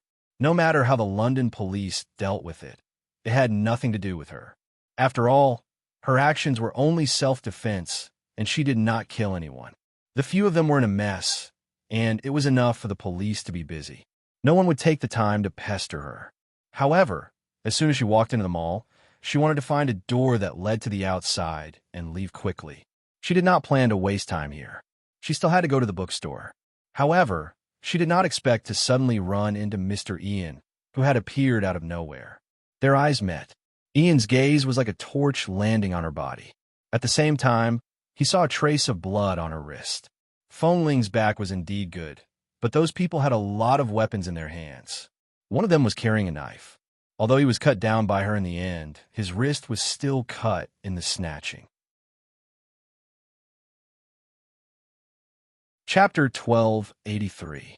Although it was only a superficial wound and did not bleed much, Feng Ling felt a little uncomfortable being seen by a stranger like this. In the past 6 months, she had never fought with anyone in England. When she was by Jean Wan's side, she could only intimidate her. After all, Immerse Group also had security guards and professional bodyguards. Feng Ling was here to learn. Jean Wan didn't really want her to bother protecting her, so Feng Ling basically didn't fight much. Today was the first time she had fought since she came to England. In the end, it caused such a big commotion. She only looked at Ian for a moment and left without saying anything. However, the tall mixed-race man strode over without saying a word.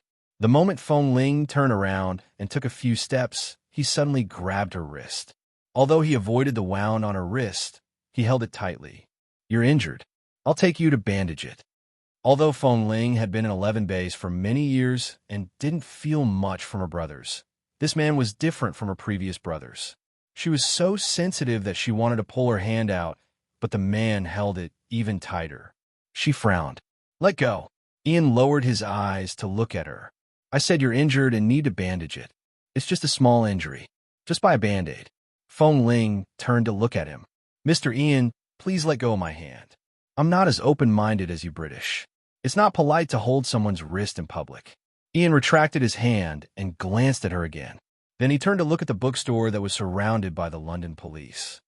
"I passed by and didn't know what happened inside, but I suddenly saw you kick someone down." Feng Ling, he lowered his eyes to look at her. "I didn't know that apart from your bad temper, you're actually so powerful. Even a few men with guns can't beat you." "Miss Feng, I really can't help but be curious. What's your background?" Feng Ling was silent for a moment. Mr. Zand only knew that she was the second daughter of the Feng family who had lost and recovered. He knew that she had grown up in a military base, so her personality was a little tough. This was Mr. Zand's understanding of her. Ian definitely did not know much about her. She didn't want to answer and just walked away. Ian couldn't remember how many times he had seen this little woman's stubborn and indifferent back. The distance she maintained in front of others made people feel the weakness and untouchability hidden in her heart. He looked at her and said a few words to the secretary behind him. He told the secretary to talk about the department store today, then turned around and walked out. Feng Ling returned to the car and placed her hand on the steering wheel. Only then did she see that although the wound on her wrist was not big, it was quite deep. No wonder Ian saw it. The blood had rubbed against her clothes. She was wearing a light-colored set today, and there was a large patch of blood on her leg. It wasn't that he couldn't feel the pain. It was just that he had gotten used to being injured all over his body over the years. On the contrary, he hadn't been injured much recently, so the sudden pain really stung him. She felt that her hands were not steady when holding the steering wheel. She was about to find a wet towel in the car to wipe the blood off her wrist when the door to the front passenger seat suddenly opened. Ian opened the door and sat in without saying a word. Feng Ling paused and stared at him. What are you doing? How can I drive with my hand injured like this? Ian crossed his fingers and casually placed them on his lap. He turned to look at her. I don't have anything to do today. Since you're my brother's student, I'll send you to the hospital. Feng Ling's gaze was cold. No need. Please get out of the car. Ian had no intention of leaving, nor did he speak. He just looked at her indifferently. It seemed that a successful person like Ian, especially in his 30s, was not as young as Xiao Fei and Chen Beiqing she had met in the past. This kind of man was not easy to deal with, especially when he made a decision. Furthermore, he was the vice president of a bank. He had so many subordinates under him, and he was used to giving orders. This kind of aura was not easy to push away. Feng Ling knew that this kind of person was not easy to deal with. She was not in the mood to deal with him. She frowned and said, Mr. Ian, are you British so rude to get into someone else's car without being invited? Don't say we're British. Half of my blood is Chinese. Ian looked at her indifferently. Miss Feng, I'm concerned about you. Thank you for your concern, but I don't need it. Feng Ling's expression remained cold. I'm warning you one last time. Please get out of the car. Ian smiled and raised his hand to make an inviting gesture. If you could drive the car 500 meters away smoothly, I'll get out. Feng Ling took a deep breath and expressionlessly retracted her gaze. She started the engine and drove the car away. It was just that her wrist was a little painful, but it was not to the extent that she could not drive. However, after driving for about 500 meters, she subconsciously wanted to stop the car and let him get out. However, she neglected the situation at the nearby intersection. After driving here, she was not allowed to stop. Even if she wanted to violate the traffic laws, she could not stop at all. There were many cars behind, and a slight delay would cause a serious traffic jam. Seeing that the car could not be stopped, Feng Ling's expression became even worse. As she drove, she said coldly, Mr. Ian, you're so scheming. Ian smiled calmly and pointed ahead with his chin. There's a hospital 3 kilometers ahead. Go and bandage it. I'll leave after seeing that your wrist is bandaged. Feng Ling couldn't stop the car right now, so she had no other choice but to drive forward. However, when she drove to the hospital, she unbuckled her seatbelt and said, Are you sending me to the hospital, or should I send you to the hospital? Ian chuckled. It's the same meaning. Can't you drive? If you like to drive by yourself, I'll let you. However, I still have to watch you bandage it. Otherwise, I don't think you take your body seriously. It's very likely that you'll go back directly. If you get infected by the water and have a fever after the infection, I'm afraid no one will see you faint at home at night. It's not that serious. I can see if it's serious. Aiku pushed the car away. Let's go bandage it. Chapter 1284. This person's back view was too similar to that of the man in Los Angeles. She retracted her cold gaze, took out the electronic car key, locked the car door, and followed him into the hospital. It was just a very simple skin wound. After the doctor stopped the bleeding and disinfected it, he wrapped it with gauze. Originally, there was no need to wrap the gauze, but Ian insisted. In the end, because her wrist was tied up, when she walked out of the hospital, she looked in the direction of her car and realized that this man was really scheming. She really couldn't drive anymore. I'll help you drive the car back. Where do you live? Ian walked by her side and signaled her with his eyes to give her the car key. Feng Ling was not someone who liked to compromise, especially when she was facing a man who knew how to play tricks. At this moment, her phone rang. She picked up her phone and answered the call. Hello, Xiaoba. And no, I'm not home. I'm in the hospital now. It's fine. I encountered something just now. There's a scratch on my wrist. I came to the hospital to deal with it. There's no need to tell Jean Wan. The company has been so busy recently. It's not easy for her to have a good weekend. Don't let her worry. In, you can come over if you want. Help me drive the car back. All right, I'll send you the location later. Feng Ling hung up the phone and turned to look at Ian.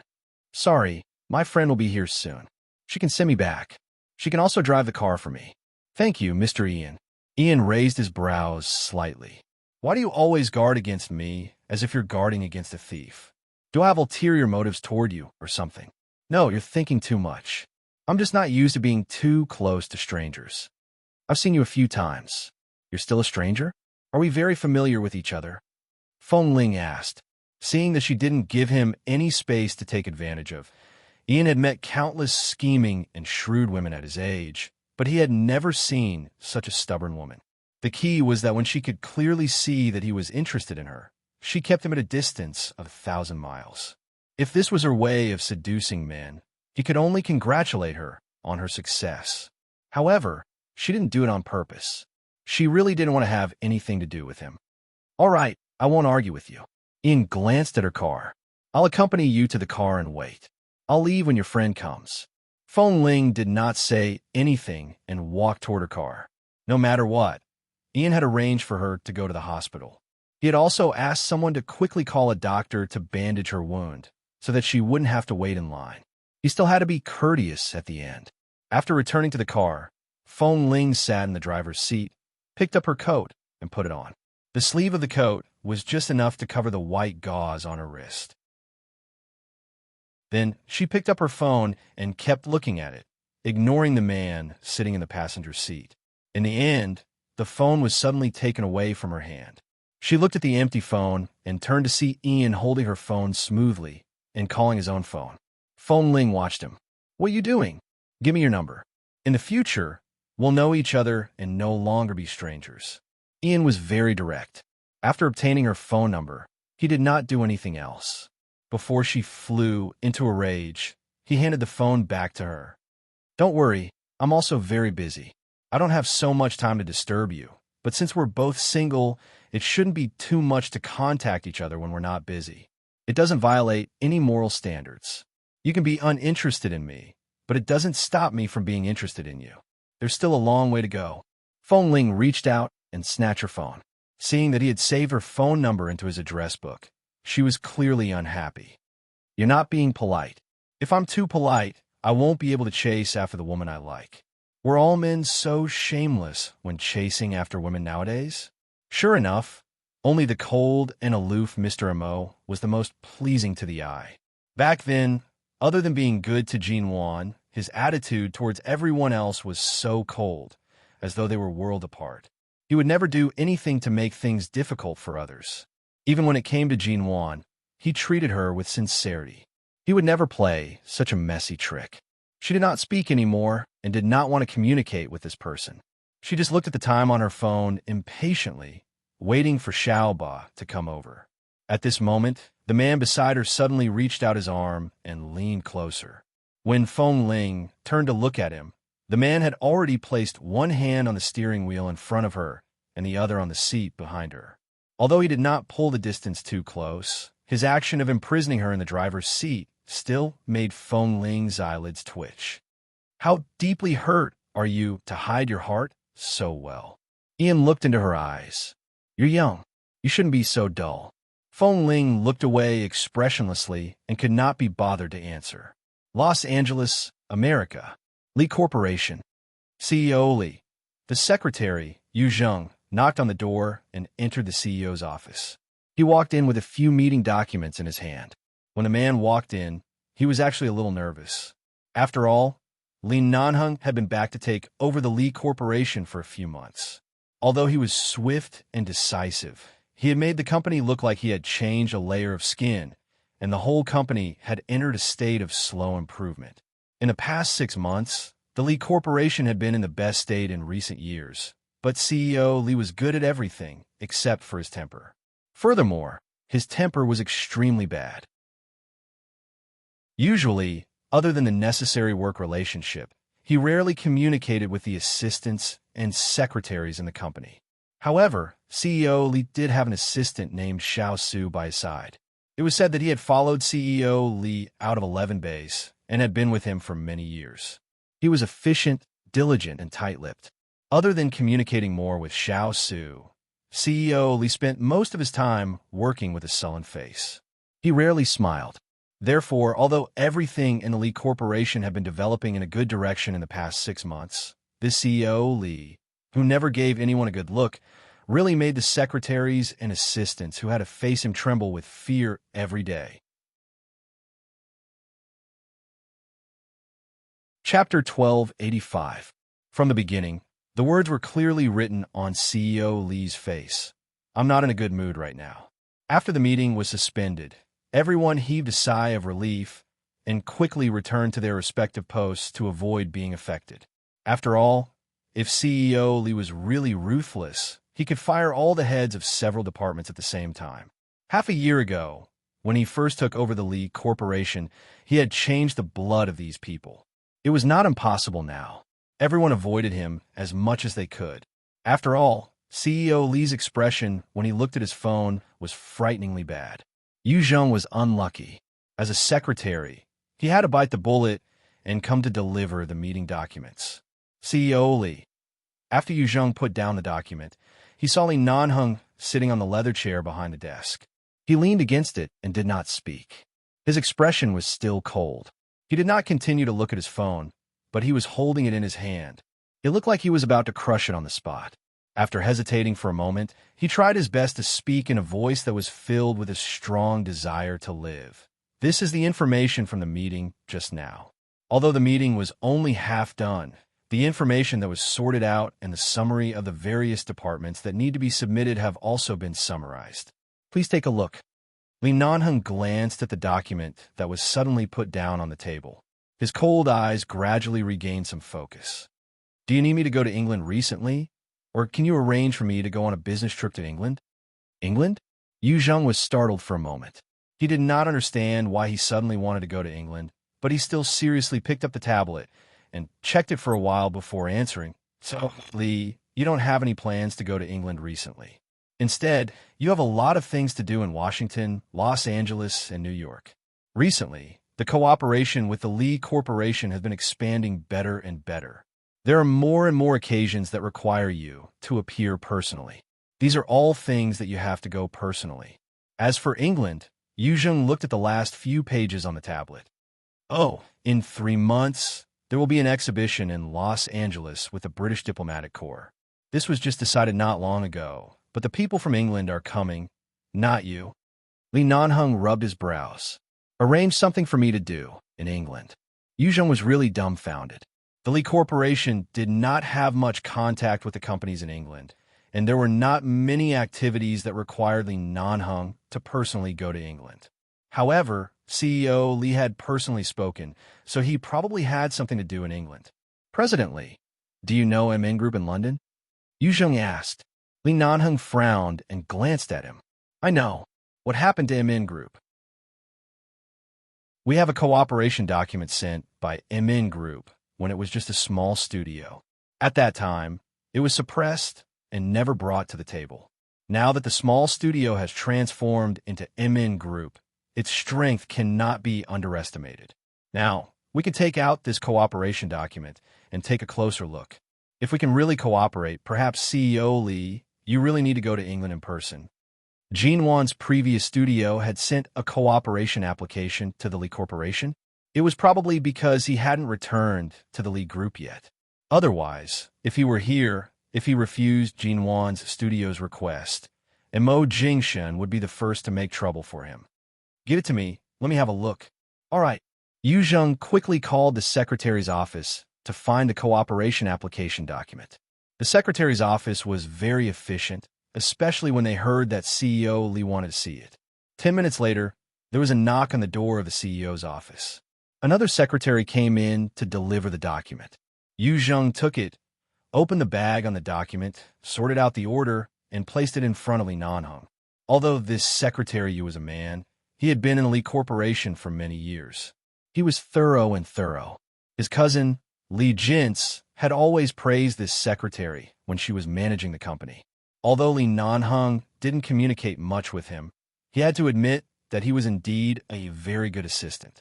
He glanced at Yu Zheng again and picked up the document to read. Seeing that CEO Li didn't want to talk much, Yu Zheng winked at the other secretary, and the two of them quietly left. The office returned to silence. Li Nanheng looked at the contents of the document and flipped to the next page. Before Mr. Feng passed away, he had promised to let Feng Ling leave 11 Base and let her return to the peaceful and happy life that normal girls should have. After Feng Ling returned to the Feng family, he had promised grandfather Feng to give Feng Ling some time to slowly grow up in the world outside the base. If Feng Ling didn't take the initiative to contact him, he would give her more time. Only when she had no worries and no one behind her would she wholeheartedly find a breakthrough and not be limited to her past experiences. It had been half a year. Feng Ling had been in England for half a year, and Li Nanheng had been forced back by grandfather Li to take over the family business for half a year. She was studying hard and flying high outside. He was also in Los Angeles, stripping away his identity as the person in charge of 11 Base. He stayed in this huge Li corporation and looked at the boring financial figures and documents that needed his signature all day long. He dealt with those business elites who killed without spilling blood. Feng Ling had gone to Mr. Zan's side to study for a year. It had only been half a year. Li Nanheng knew that everything was going smoothly and safely with her by Jin Wan's side. He could completely grasp her learning progress and current situation. He was sure that she was fine. Occasionally, he could see a few photos sent by the informant. However, an hour ago, after receiving the informant's photo and understanding what had just happened, Xiao Su called to report.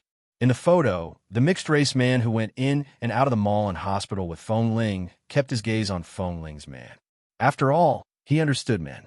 He could tell that it was a man's gaze when he saw prey he was interested in. There were also a few photos of Feng Ling and a mixed-race man sitting in the car. That person's posture was ambiguous and domineering. Feng Ling looked at him in the car and was very close. Xiao Su said on the phone, "This person's name is Ian. He's the vice president of the London International Bank and Mr. Zan's younger brother. I haven't seen him much before. Recently, he often appears by Feng Ling's side. He's 33 years old and is one of the representatives of a very capable financial businessman." Li Nanheng glanced at the photo of Ian and Feng Ling in the car on his phone. He pressed the document in his hand on the desk and pressed the internal phone. Yu Zheng, arrange a cooperation channel with London's MN Group. Chapter 1286. Xiaoba came just in time. Seeing that a friend had really come to pick her up and drive her home, Ian did not force her. He got out of the car and smiled at Feng Ling through the window. Feng Ling's gaze shifted from the rearview mirror, and she sat expressionlessly in the front passenger seat. Xiaoba, who had already occupied the driver's seat, noticed the man outside the car as she drove away. She asked with a smile, "Isn't this Mr. Ian? Why did you meet him? Since he's here, why didn't you ask him to send you home? I'm not familiar with him. Why would I ask him to send me back?" Feng Ling's tone was indifferent. Xiaoba was already used to Feng Ling's cold temper. She chuckled and said, "Last time, CEO G said that Mr. Ian was interested in you. I heard her say it." Feng Ling chuckled. "There are quite a few people who are interested in Jin Wan. Have you ever seen her bother with them?" Xiaoba didn't comment on this. After all, Feng Ling was telling the truth. Usually, Feng Ling was a very low-key person who didn't appear much, but she was still remembered by others. Furthermore, in the past few years in England after her divorce, Jin Wan had lived more and more brightly and confidently. As the person in charge of MN Group, she had to deal with all kinds of social occasions. The men who extended an olive branch to her could even circle around MN Group, but Jin Wan just didn't like anyone. She didn't even mention anything about men. She didn't mention Mo Jingshun or other men. She clearly showed off in all kinds of social occasions every day and wore a fiery red dress that gave her a different kind of charm. However, she just didn't look at any men. Other than work, she didn't even have any plans to find someone else to fall in love with. For example, the general manager of BGY often came to London on business trips and helped Jin Wan's career a lot. However, Jin Wan only thanked him and didn't have any intention of developing a relationship with him. Jin Wan looked like everything was fine. She lived a positive life and lived like a nun in private. Not to mention Feng Ling's indifferent personality. Xiaoba shook her head. "You and CEO G are the same. You met the best one from the beginning, causing no man to enter your eyes in the future." Feng Ling did not speak. She only placed her hand on her bandaged wrist. When the car passed by another bookstore, she asked Xiaoba to stop the car. She went to buy the books she wanted, got into the car, and asked Xiaoba to send her home. A week later, Feng Ling was going through the documents of the last meeting in the MN group conference room. Jin Wan had just ended the meeting and returned to the office, but she suddenly came back. Seeing that it was Jin Wan who pushed open the door of the conference room and walked in, Feng Ling only raised her head to look at her before lowering her head to look at the things in her hand seriously. I have some good news and some bad news. Up. There's one good news and one bad news. Which one do you want to hear first? Feng Ling did not raise her head. She flipped through the documents in her hands. It doesn't matter which one I listen to first. Which one do you want to speak first? Jin Wan chuckled, crossed her arms, leaned casually against the table, and looked down at her. I'm not sure which one is good news for you and which one is bad news for you. Hearing that it was related to her, Feng Ling glanced at her. Why are you keeping me guessing? First of all, the Lee Corporation in Los Angeles contacted our company's development department. They plan to cooperate with MN. This is good news. After all, the Lee Corporation is a big piece of fat meat in Los Angeles, and their family foundation is strong. Not any small company can get close to them. If we can cooperate with such a company, it will be of great help to MN, Jin Wan said. Hearing Jin Wan's words, Feng Ling nodded. That's good news. The bad news is that Li Nanheng has completely taken over the management of the Li Corporation. The person in charge of this cooperation is CEO Li himself. The two of them will come to England, London, and our place in the next few days, Jin Wan said as she lowered her head to look at Feng Ling. Sure enough, Feng Ling paused and then raised her eyes to meet her gaze. Jin Wan raised her eyebrows at her. Her eyes were clearly saying that everything she said was true and that she was not joking with her. When it came to company matters, Jin Wan never joked. This business cooperation couldn't be missed, but since Jin Wan came to talk to her, it was clear that she wanted to hear Feng Ling's thoughts. If Feng Ling didn't want to, Jin Wan would rather lose this cooperation opportunity than make things difficult for Feng Ling. Feng Ling retracted her gaze, closed the document in her hand, and leaned back in her chair. She was silent for a few minutes. Jin Wan didn't say much and just watched her expression. After a long time, she asked, Feng Ling, what plans do you have? Aren't you going to send someone back to High City to deliver something? Let me send it, Feng Ling said. However, Jin Wan shook her head gently. Mr. Zand said that your grandfather told you not to leave England and not to wander around alone. You must ensure that you are always under Mr. Zand's eyes. The Feng family only had Feng Ling left. Grandfather Feng was very concerned about her safety and didn't want to see anything happen to her. He also firmly believed that as long as Feng Ling learned by Mr. Zand's side, her personality would be suppressed and restrained. He definitely wouldn't allow her to leave alone. Feng Ling looked at Jin Wan. I don't want to see him. Her relationship with Jin Wan was so good that she didn't need to hide her thoughts. She didn't have any reason to be coquettish. She just spoke the truth. She didn't have any thoughts. She just didn't want to see him. Jin Wan clicked her tongue. Do you know what happened when I sent that application to the Lee Corporation? At that time, I was just a small studio, and the person in charge of the Lee Corporation wasn't Li Nanheng. It was equivalent to my cooperation application not being accepted by them and being shelved. However, Li Nanheng specially dug out something from so long ago and even came to London personally. What do you think he came to London for? Does a company with a solid foundation like the Lee Corporation need a business cooperation contract from a new company like me? He clearly came to look for you. However, the reason for business cooperation is more open and above board. Jin Wan was becoming more and more clear-headed. She directly broke through the fog in front of Feng Ling's eyes. The problem between you and Li Nanheng isn't like that between me and Mo Jingshan. I was the one who was left behind by your Mr. Mo. There's no way back. I can only grit my teeth and endure it. But you're different. You can return to Li Nanheng's side. As long as you want, he will definitely open his arms and wait for you to go over. Chapter 12, 87. However, Feng Ling stood up and gently tossed the documents in her hands onto the table. She coldly said, "I don't want to." With that, she turned to leave. Jinwan also walked out. As she walked by her side, she said, "If you really don't want to see her, then don't. I can also respect your decision regarding the cooperation.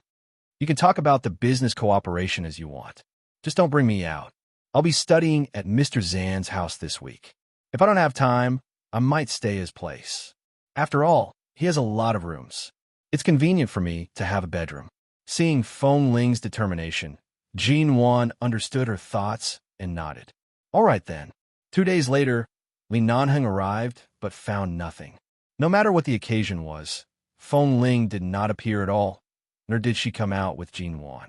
He looked for opportunities to wait for several days, but did not see her.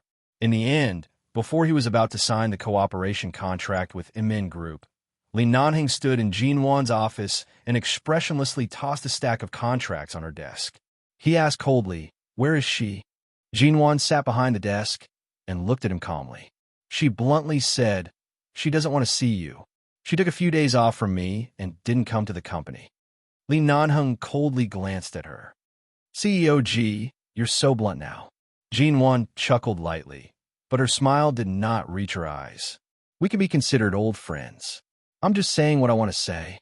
Do I have to tactfully tell you that Feng Ling is not here? Oh, why is she not here? Isn't the reason because she doesn't want to see you? Why did I beat around the bush? Isn't it a waste of breath?" He narrowed his eyes coldly and stared at her face. "That's good. After all, she's still studying in London. If there's no problem, I won't disturb her progress. Since CEO G is so independent and even wants to interfere with Feng Ling's matters, why don't you keep an eye on her private life and let her work hard and study hard during her studies abroad? Don't get too close to those men who appear out of nowhere." Jinwan nodded and said, "You're right. Feng Ling, don't worry." Jinwan had been maintaining a cold expression. When she heard these words, she almost collapsed. With some difficulty, she looked at the man in front of her who was warning her seriously but was clearly jealous of her. She continued to maintain a cold expression.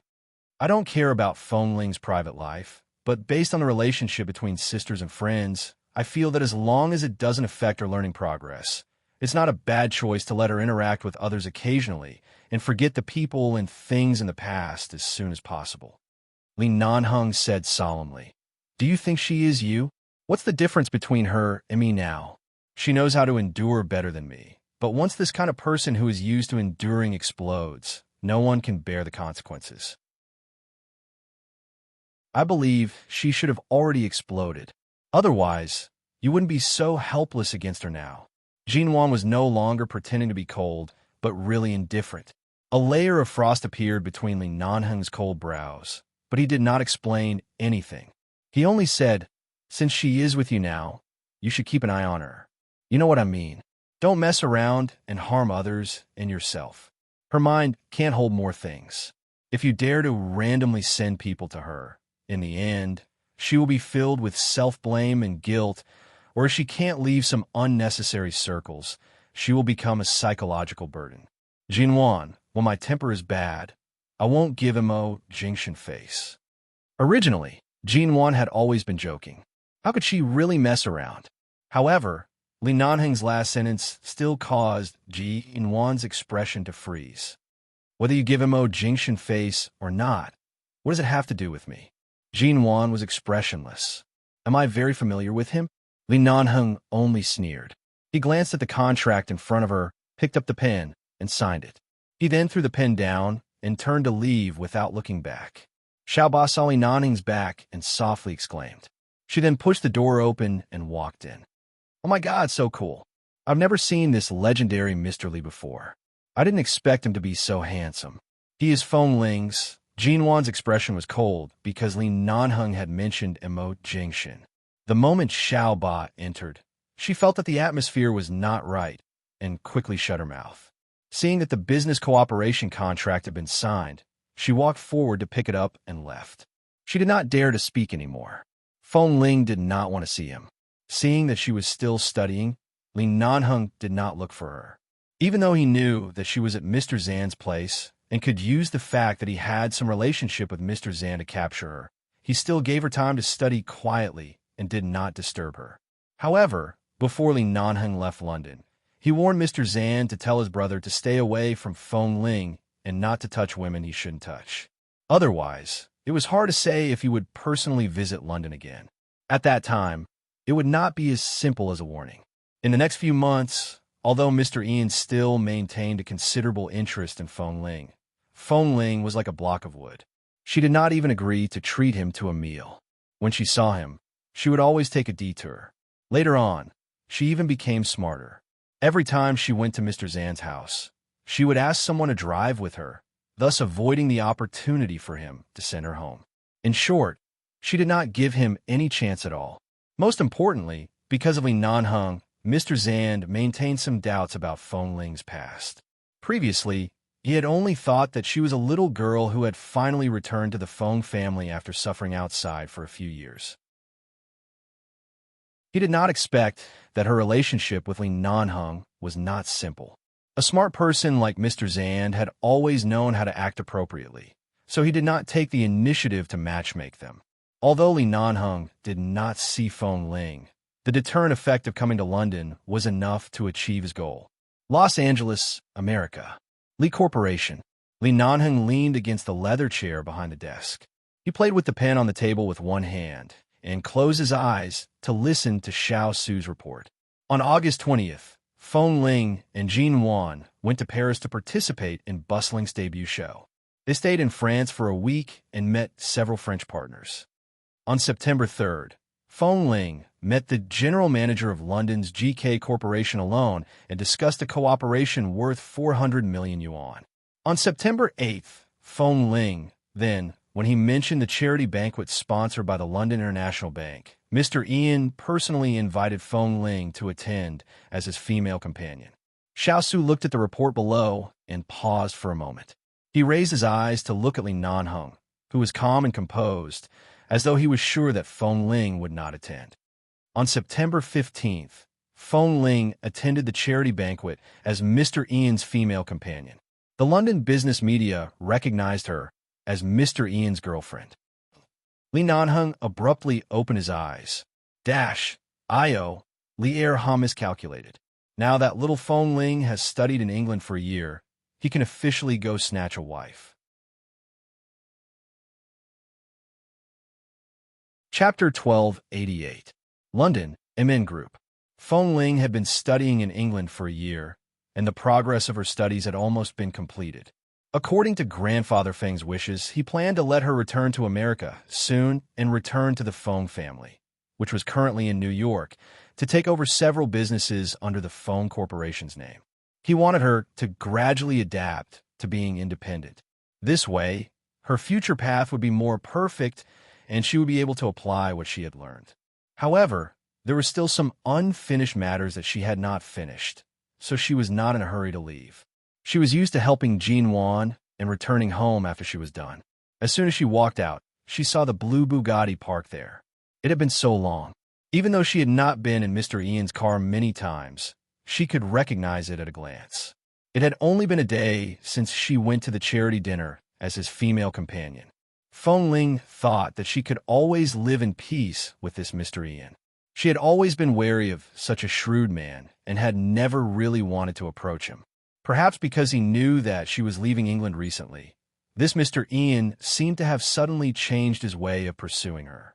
In the past, he only appeared occasionally, but because he could not get a response from her, he had never put down his pride to do anything. Recently, he had appeared more frequently. He either asked her to be his female companion or said that he had a gathering at his villa in the suburbs of London. He invited her to go with him, and there were all kinds of invitations. His proactive attitude was obvious. He had changed from the initial reserved and steady way of pursuing her to a more obvious way of pursuing her. However, from beginning to end, Feng Ling only agreed to the dinner party. The reason was actually because of Mr. Zan's concern, which was why she agreed to go. Jean Wan and Xiao Ba were supposed to go that day, but because Jean Wan had a business partner to meet with, Feng Ling had no choice but to go on behalf of MN Group. Originally, she had rejected Ian's invitation, but a few hours before the dinner party began, she had suddenly agreed. At that time, she was in a hurry to attend. Originally, she wanted to wear a simple set of clothes, but Ian said that she couldn't be too casual on such an occasion. So he specially drove her to an image customization center and asked someone to change her gown, do her hair, put on exquisite makeup, and put on high heels. At that time, Feng Ling was in a hurry, so she had no choice but to listen to the arrangements. In the end, when she came out, even a man like Ian, who had been used to seeing love for more than 30 years, was stunned. She looked like a Cinderella who had turned into a princess. The key thing was that her eyes seemed to despise the cumbersome dresses and hairstyle she was wearing. This kind of gaze made it easy for people to lose their minds. On the day of the banquet, Feng Ling sat in his car, listened to his arrangements, and entered the banquet with him as his female companion. However, she didn't realize that there would be reporters at the scene. Today, when she saw the various rumors released by the business media, Feng Ling did not take it seriously. She wasn't a celebrity in the entertainment industry, so she didn't mind this kind of scandal. After all, after closing the door, she had nothing to do with Mr. Ian, so she didn't need to explain. But why was he here again? Feng Ling pretended not to see it and was about to go to the parking lot in front to find her car. However, the moment she walked to the roadside, the blue Bugatti drove over and stopped in front of her. She paused in her steps and looked at the car window that was slowly rolling down. Ian gave her a look for her to get in the car. Feng Ling looked at him calmly. "What's the matter?" Ian smiled and casually placed one hand on the steering wheel. He looked at her sideways. "We've known each other for so long. We can't be considered strangers. You know my situation pretty well. Even if you don't want to be my girlfriend, you shouldn't be so wary. It's not like you'll lose a piece of meat if you get in my car." "I won't lose any meat, but there's no need," Feng Ling said bluntly. She had always been the kind of person who didn't like to cause trouble for herself. She knew that it was impossible for her to like him, so she never gave them any chance to get close to each other. The dinner party the night before yesterday was just a special case. At that time, she had only gone to the London International Bank on Jean Wan's behalf, but it didn't mean that she had given Ian face. Yes, there's no need." Ian reached out to open the front passenger seat door. "I'll take you to see something. After seeing it, we'll leave. I won't hold you back." Feng Ling did not move. "You're about to return to America. What else can I do?" Seeing that she was stubborn, Ian's eyes seemed to be helpless. "Miss Feng, give me some face. After all, I've always treated you well. No matter what, we're friends. You can't be so heartless and cold to friends." Feng Ling glanced at the time and then at him. "What are you bringing me to see? Get in the car. I'll show you. You'll know. Don't say that I've never had any ill intentions towards you. Even if I did, I'm afraid I wouldn't be able to defeat you. Get in the car in peace." Ian smiled. There was a trace of impatience in Feng Ling's eyes. She hated dealing with these feelings that exceeded her expectations, but she did not hate Ian very much. This man was very smart and gentlemanly. He would not do anything to annoy her and would always stop at the right time. She opened the car door and sat in. As she fastened her seatbelt, she asked lightly, "Where to? How far? How long?" "Very close. Half an hour." She raised her head to look out of the car window and suddenly said these words. Ian understood what she meant by giving him only half an hour. Perhaps because he was in a high position, he had been pestered by those passionate women for a long time, and his feelings for them were very indifferent. However, Feng Ling, who had all the thorns in her body and coldly forbade anyone from approaching, became his favorite. She gradually became a cinnabar mole in his heart. Gradually, he was unwilling to maintain such a distant relationship. He still wanted to conquer her. However, it was difficult for him to do it. He couldn't do it if it was cold, hot, or close. Perhaps he could only attack her heart, bit by bit, slowly. Ian drove the car to the London International Bank building. This building was 70 stories tall. It was considered above average among the various high-rise buildings in London. There was a very wide and huge rooftop above it. After getting out of the car, Ian gestured for her to follow him. Feng Ling didn't understand, but she still followed. The two of them walked into the elevator, and she saw Ian press the button for the rooftop. She immediately glanced at him in confusion. Why are we going to the rooftop of your building? Ian smiled. I'm taking you to the rooftop to threaten you. I'll stand on it and force you to be my girlfriend. If you refuse, I'll jump down. If you want to chat with more like-minded people about the warm wind isn't as deep as your love. Chat about life and find a bosom friend. Chapter 1289. Feng Ling was expressionless. Mr. Ian's joke isn't funny. Ian chuckled. Then what if I really jump? Feng Ling glanced at him coldly. Then jump. I won't stop you. TSK, Ian really loved and hated her temper. In the end, he could only grit his teeth. Although he wished he could pull her into his arms and kiss her to let him know that he wasn't so good-tempered and patient due to her temper, he knew that he couldn't be too impatient. Otherwise, he would only push her further away. They entered the elevator that only the higher-ups of the bank building could take, so they were unimpeded all the way. They didn't stop in the middle of the 70th floor and went straight to the top. After the elevator arrived, Ian looked at Feng Ling with a faint smile and reached out to invite her in. Feng Ling didn't understand and walked out. After stepping out of the elevator, she saw that there was a small staircase about 10 floors up to the rooftop. She walked over. The moment he walked up the stairs to the rooftop, he saw that the empty space in the middle of the rooftop, which was nearly 1,000 square meters, was covered with red roses. They were not petals, but fresh red roses. In the middle, there was also a huge heart made of white roses. Feng Ling paused in her tracks. Ian walked behind her. I know this method looks a little tacky, but according to my observation, your experience and everything about you are very simple. I don't know if this tacky way of expressing myself can enter your eyes, but at least I'm sincere. If I can get even a little bit of your heart, I'm willing to pave the entire street with flowers. Feng Ling. Ian walked up to her and lowered his eyes to look at her silent expression. I've invited you so many times, but you refuse to have a meal with me. Since you're here today, why don't you have dinner here alone? Feng Ling turned to look at him. Mr. Ian, I think I should tell you. Don't say anything. He reached out and held her wrist. When Feng Ling subconsciously wanted to pull her hand out, he looked at her firmly. At least, before you return to America, I have to leave something in your heart. Even if it's just a little trace, at least when I chase you to America, I still have a reason to see you. Feng Ling was led into the large rose field in front of them. She stepped on a small path in the middle until she saw an exquisite table. At this moment, Ian pressed a secret bell on the table.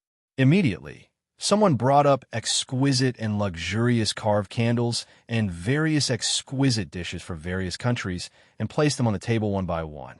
After the table was filled, Ian gestured for them to leave. When there were only the two of them left, he walked over and pulled out a chair, gesturing for her to sit down.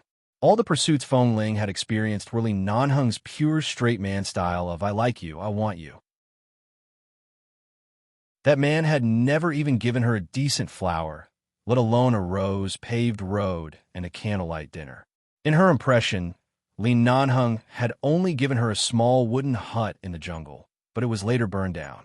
As for his other temptations and pursuits, they were all simple liking. At that time, Chun Beiqing only gave her a bouquet of flowers every day, but she rejected them all. She didn't even look at them. She didn't have much experience when it came to relationships, so even though the scene looked very tacky, it was her first time. Seeing that Feng Ling didn't move, Ian turned around and pressed down on her shoulder, pressing her to sit on the chair. Since you're already here, give me some face. If you leave now, all the employees in this building will see me. You have to leave me some face. Feng Ling didn't say anything. She just sat there, looking at the candles on the table, and then at the nearly 1,000 square meters of roses under her feet. Needless to say, these flowers were very expensive, not to mention there were so many of them. Seeing that she seemed to be willing to compromise, Ian didn't resist too much. Although his silence made him look uncomfortable, it was a good start. He smiled and sat opposite her. After cutting the medium-well steak that had just been served, he pushed the steak in front of her and took the untouched plate in front of her to his side. He patiently cut it. Feng Ling watched his movements. Mr. Ian, I really don't know how to respond to your great kindness, but you should know my attitude very well. Even if I don't say it, you know it. I know. Ian patiently cut the steak. But after all, you're still single. I have the right to pursue you. I didn't think that I could win your heart today, but there's a saying in China that sincerity can split open metal and stone. After a long time, I'll find a breakthrough for you one day. Feng Ling did not eat the steak in front of her. She glanced at the wine glass by the side, which had already been poured with red wine. She picked up the wine glass and shook in her hand. She chuckled. If my life hadn't changed so much from the age of one, perhaps I would have experienced this many years ago. Flowers, red wine, a life so luxurious that I don't have to worry about food and clothes, beautiful gowns, expensive shoes. Unfortunately, Mr. Ian, you don't know much about my past, she said softly. She said softly, although I am indeed the daughter of the Feng family in the United States, in my eyes, any rose here is enough for me to have a full meal. I'm also very touched by such a luxurious and high-profile way, but at the same time, I feel sorry for you. These are not suitable for me. Please don't do it again. Ian paused in cutting the steak and looked up at her. He saw that Feng Ling only took a sip of red wine after speaking and had no intention of eating. Vincent said something about you, but he clearly doesn't know much. Ian put down the knife and fork in his hand, picked up a wet towel, and wiped his hands. Do you mind telling me about your past? Feng Ling curved her lips. There's nothing to say. If you're unwilling to tell me, it means that you don't intend to open your heart to me. Ian looked at her with emotion. What kind of method do I have to use to pry open your heart? How can I see what's in your world? How can a girl like you reject me so completely? Even if you're playing hard to get, you've never done it before. Feng Ling smiled lightly and took another sip of red wine. After all, this was a rooftop. It was autumn and the wind seemed to be blowing. She didn't know where the wind came from, but the hair behind her shoulders was somewhat messy and tangled around her neck. I want to talk about the warm wind isn't as deep as your love with more like-minded people. Talk about life. Find a bosom friend. Chapter 1290. I heard from Miss G that your alcohol tolerance isn't very good. Ian reminded her softly when he saw that she was only drinking. Feng Ling curved her lips lightly. It's just a glass of red wine. It's fine. I definitely won't drink anymore. Feng Ling had been in England for a year and had always been well-behaved. She couldn't say that she didn't drink at all, but at least she had never drunk too much. Even in some business meetings, even when she had a drink with others, she had always remembered her alcohol tolerance and never lost her composure. It was said that the more sober one was, the less one could immerse oneself in one's senses. Feng Ling had been knocked by fate to the point that she had no choice but to be too sober. She had even come to England in this state, so she had to keep herself on the edge of rationality at all times. She could not slack off at all. The rooftop was very quiet. Feng Ling did not speak much. Throughout the entire process, Ian would occasionally talk about what he had seen recently. Feng Ling would occasionally be silent and smile politely, but it was clear that she was just being polite. She didn't like him. It was obvious that she didn't like him. In the end, Ian put down the cutlery in his hand. If it doesn't suit your taste, shall I take you somewhere else to eat? No, I'm just not too hungry, Feng Ling said softly. Feng Ling said softly. Mr. Ian, I'm about to leave England. If there's no reason, I won't have the chance to come here again. Let's stop here. I don't want to affect my current peaceful and stable life. Ian knew that no matter how hard or soft he tried, he couldn't shake her. He smiled. All right, then this meal will be a farewell for you. I wish you a smooth journey back to America, and I wish you a bright future. Feng Ling smiled. I don't deserve it. For a beginner in the business world like me, it's already a blessing to be able to negotiate a few deals. In this circle, it's already good enough that I can leave an intact corpse. How would I dare to think about a bright future? Although she said that, she still picked up the wine glass and clinked it with him, drinking the last mouthful of red wine in the glass. Perhaps it was because Mr. Ian really did not mention anything about pursuing her. Instead, from the perspective of a friend, he was purely concerned about the various problems she would have to take over the family business after returning to America. From time to time, he would remind her of some important things that she needed to pay attention to. Feng Ling's mood relaxed a lot. She picked up the cutlery and began to eat. As she ate, she chatted and laughed with him. The atmosphere was much more harmonious. After chatting for a while, he looked at Feng Ling's smiling face.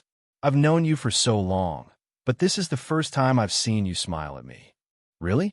The smile on Feng Ling's face did not disappear. She naturally curved her lips.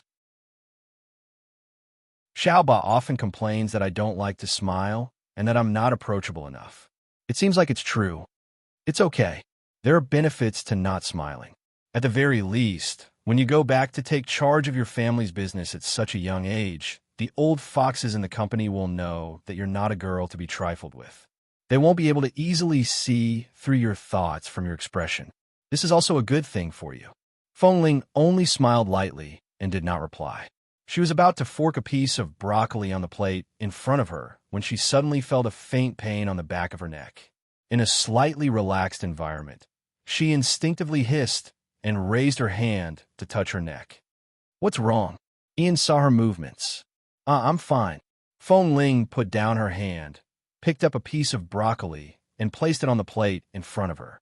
Yesterday afternoon, when I was looking for something in the company's database, I was scratched by the lamp holder next to the information cabinet. It's just a superficial wound. It'll heal in less than 2 days. Just now, I raised my hand too much and accidentally pulled it.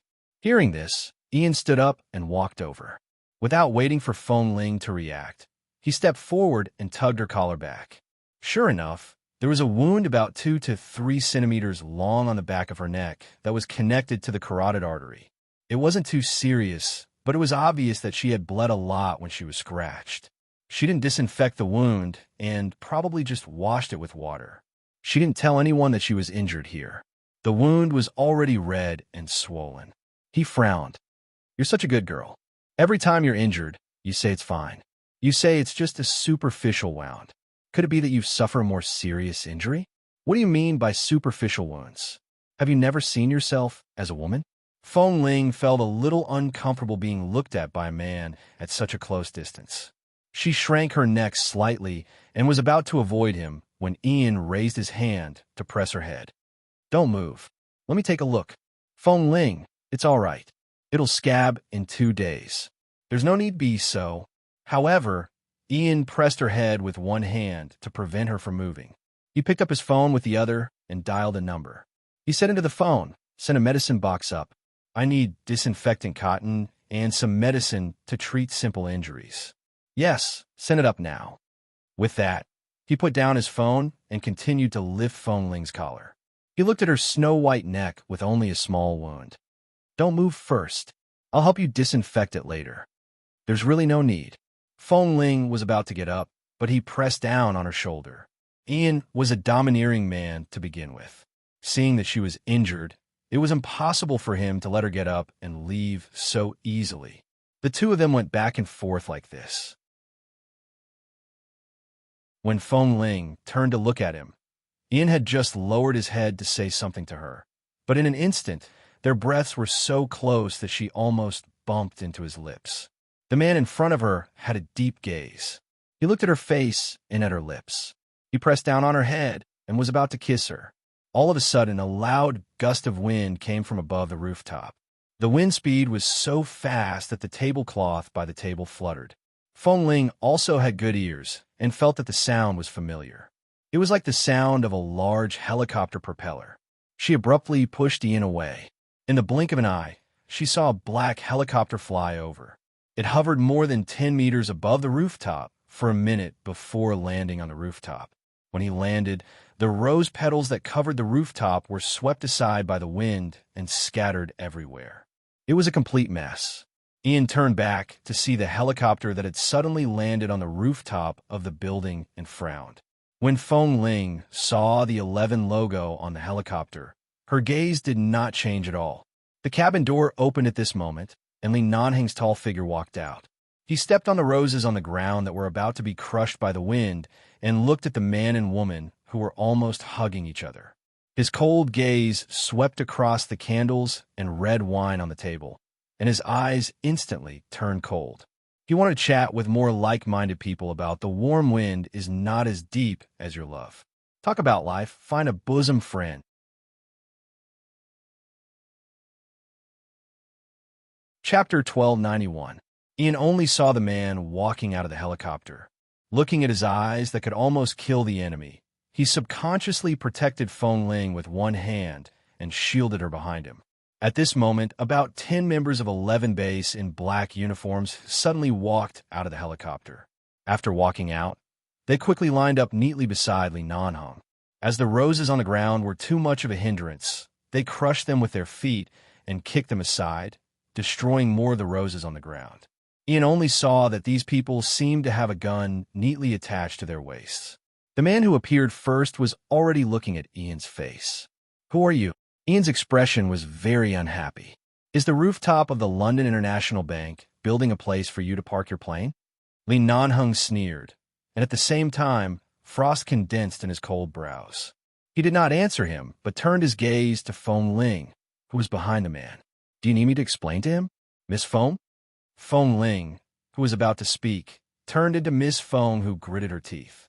At this moment, Feng Ling, who was never used to being protected, actually stayed behind him safely and did not even show her head.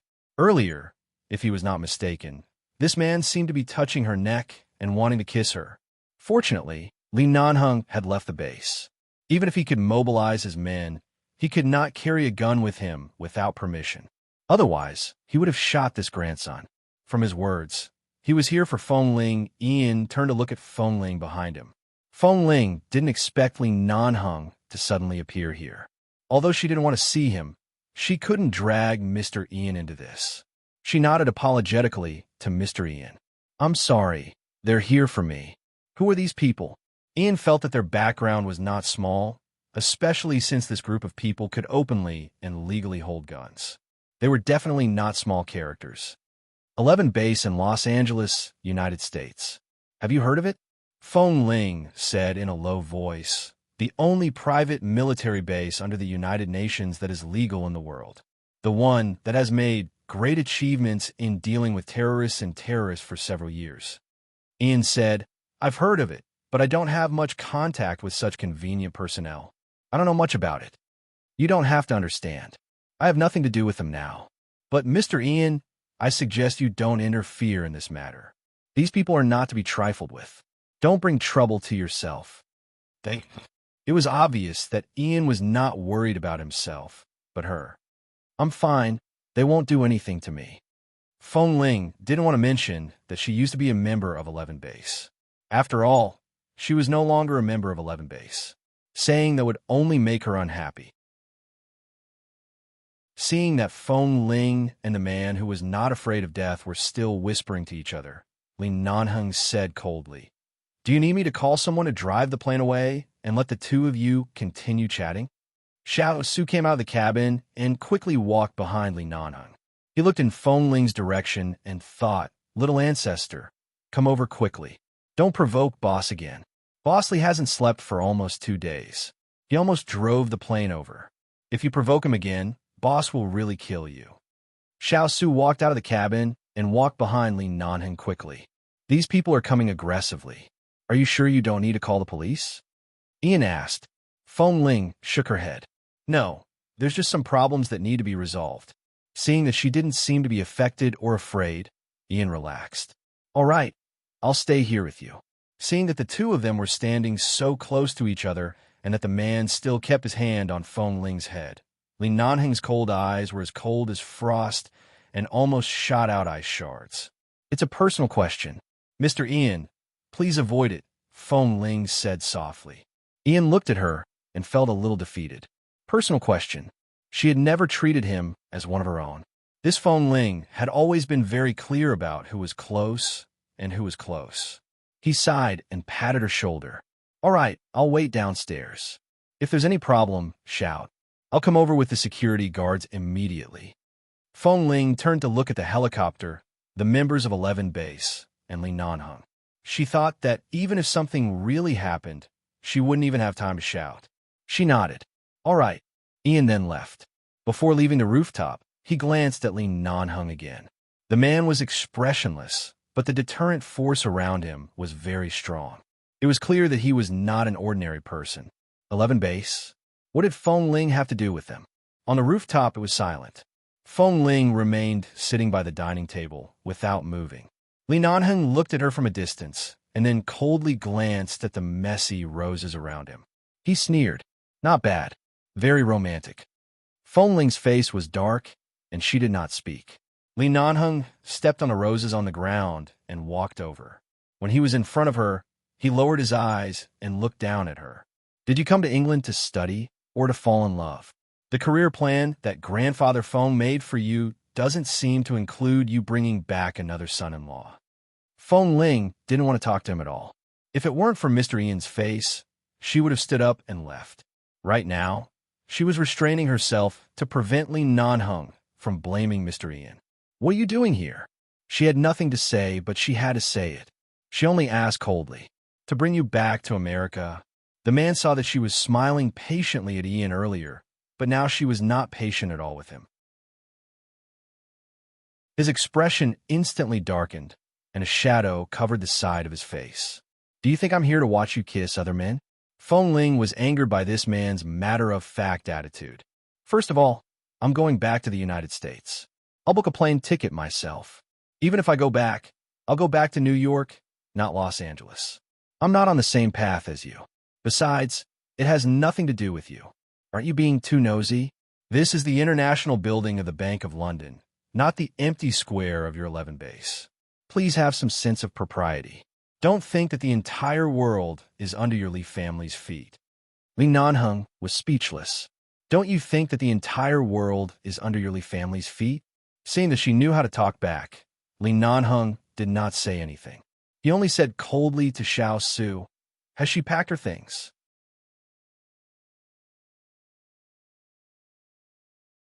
Chapter 1292. Xiao Su replied cautiously from behind, I've already asked someone to pack up. All the luggage is here, and the passport and other things have been found. What things? Whose luggage? Whose passport? Mine? Feng Ling's eyelids twitched. Yours. Li Nanheng glanced at her indifferently and turned to leave. Seeing that he was about to return to the helicopter, Feng Ling gritted her teeth and abruptly stood up to follow him. Why are you touching my things? Li Nanheng, do you still have any respect for the law? How can you touch my things? Don't you know what respect is? The man didn't even look back. When he reached the cabin door, he coldly said without looking back, If I didn't respect you enough, I wouldn't have let you hide from me in England for a whole year. Now that your study in England has ended, there's no need to delay. I'll take you back to the United States. Is there a problem? With that, he went in. Feng Ling stood on the rooftop and didn't move, just looking at the helicopter. Xiao Su looked at the situation and felt that Boss Li was not easy to deal with. Otherwise, he wouldn't have returned to 11 base overnight to mobilize a helicopter to kill his way here. As soon as he came, he saw Feng Ling and another man having a candlelight dinner on the rooftop and roses all over the ground, and it seemed that they were really intimate. Boss had really tolerated it.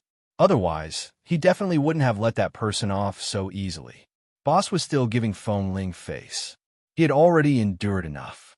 He walked over and leaned close to Feng Ling to say softly, Go back with us first. Anyway, you're going back to the United States soon. We'll explain to Miss G later. If she knows that you were taken away by Boss Li, she won't be dissatisfied. Don't worry, we've brought all the things you should bring. We're just taking you back to the United States. Feng Ling turned to look at Xiao Su and noticed that he was not wearing a uniform. The members of 11 Base were wearing uniforms, but Li Nanheng and Xiao Su weren't. In her memory, Xiao Su had never worn any other clothes. She only knew that Li Nanheng had gone back to take over the Li Corporation, but she didn't know that Li Nanheng had also left 11 Base. She looked up and down coldly for a while and said with no emotion in her eyes, I'm no longer a member of 11 Base. You should know that your helicopter is not for an ordinary person like me. If you want to help me bring back other things, you can take them back. Please give me my passport. I'll fly back myself. Oh, little ancestor, don't make trouble. Boss Li is not a member of 11 Base now, but he can still mobilize the members and helicopters of the base. Don't be angry. Come back with us, Xiao Su sighed. Feng Ling's eyelids twitched. She abruptly turned to look at him. What did you say? Xiao Su paused. I mean, Bosley is not a member of 11 Base now. After you left, he also resigned from the management position in 11 Base. He can't go back like you. Feng Ling looked at Xiao Su for a while and did not speak. Boss has never given up on you. He knows everything about you in England. He also knows that you have been angry with him, so he didn't come to look for you and let you study here peacefully. In fact, Boss is suffering more than anyone else. Xiao Su sighed. This time, Boss suddenly returned to the base to mobilize the helicopter. He has to come over as soon as possible. Alphonse is in charge of the base now. The helicopter can be mobilized, but Boss can't legally hold a gun now, so he has to send a few members to follow him to prevent anything from going wrong. For you, Boss has risked his life again and again. He can't carry any weapons on him, but he took the risk to drive the base's plane here. This time, he hasn't slept for almost 2 days, but as soon as he arrived, he saw you. Feng Ling glanced at him coldly, and Ah Feng immediately shut his mouth.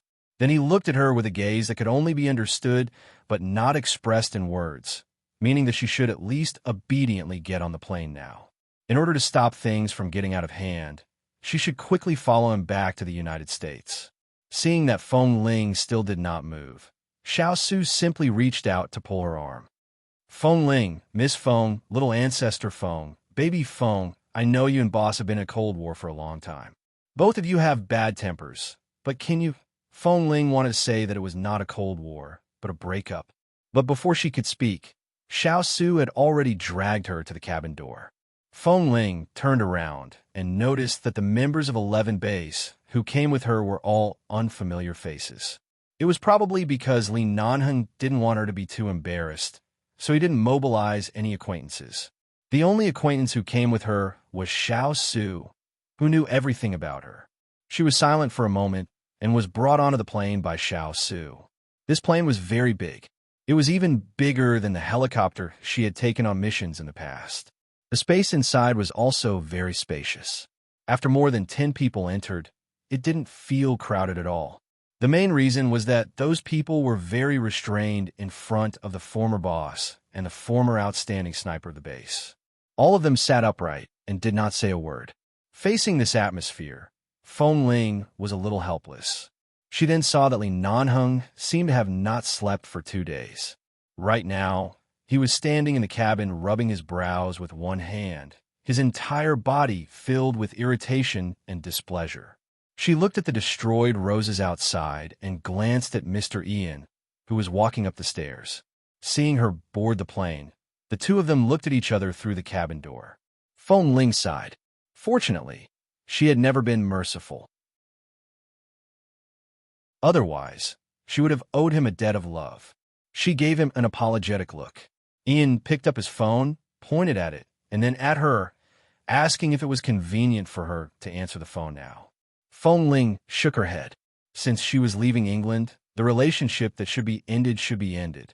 The relationship that had never been started should not be started. This was good for everyone. The plane gradually rose. Li Nanheng put down his hand and turned back to see that Feng Ling was still looking at the man reluctantly.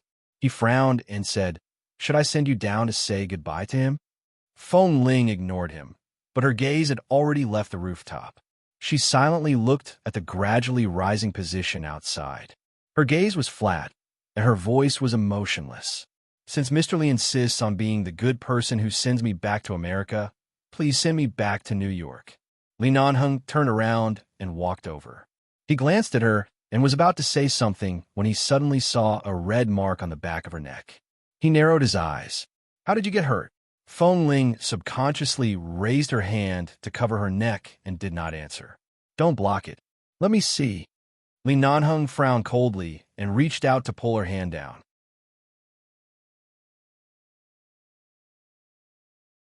Chapter 1293. Feng Ling turned her body to avoid his hand. Her eyes were indifferent. "It's just a small wound accidentally scratched on a lampstand. Mr. Li, you don't have to worry about it. You just need to send me back to New York." Li Nanheng paused and his hand hovered in the air. He looked at her for a moment, but did not put his hand down. Instead, he suddenly grabbed her shoulder and pressed her down on the sofa closest to the cabin door. When Feng Ling was about to break free, he pressed her legs down and pressed her shoulders to prevent her from moving. At the same time, he turned back and coldly ordered the 10 base members behind him, "Turn around. Without my order, don't turn back."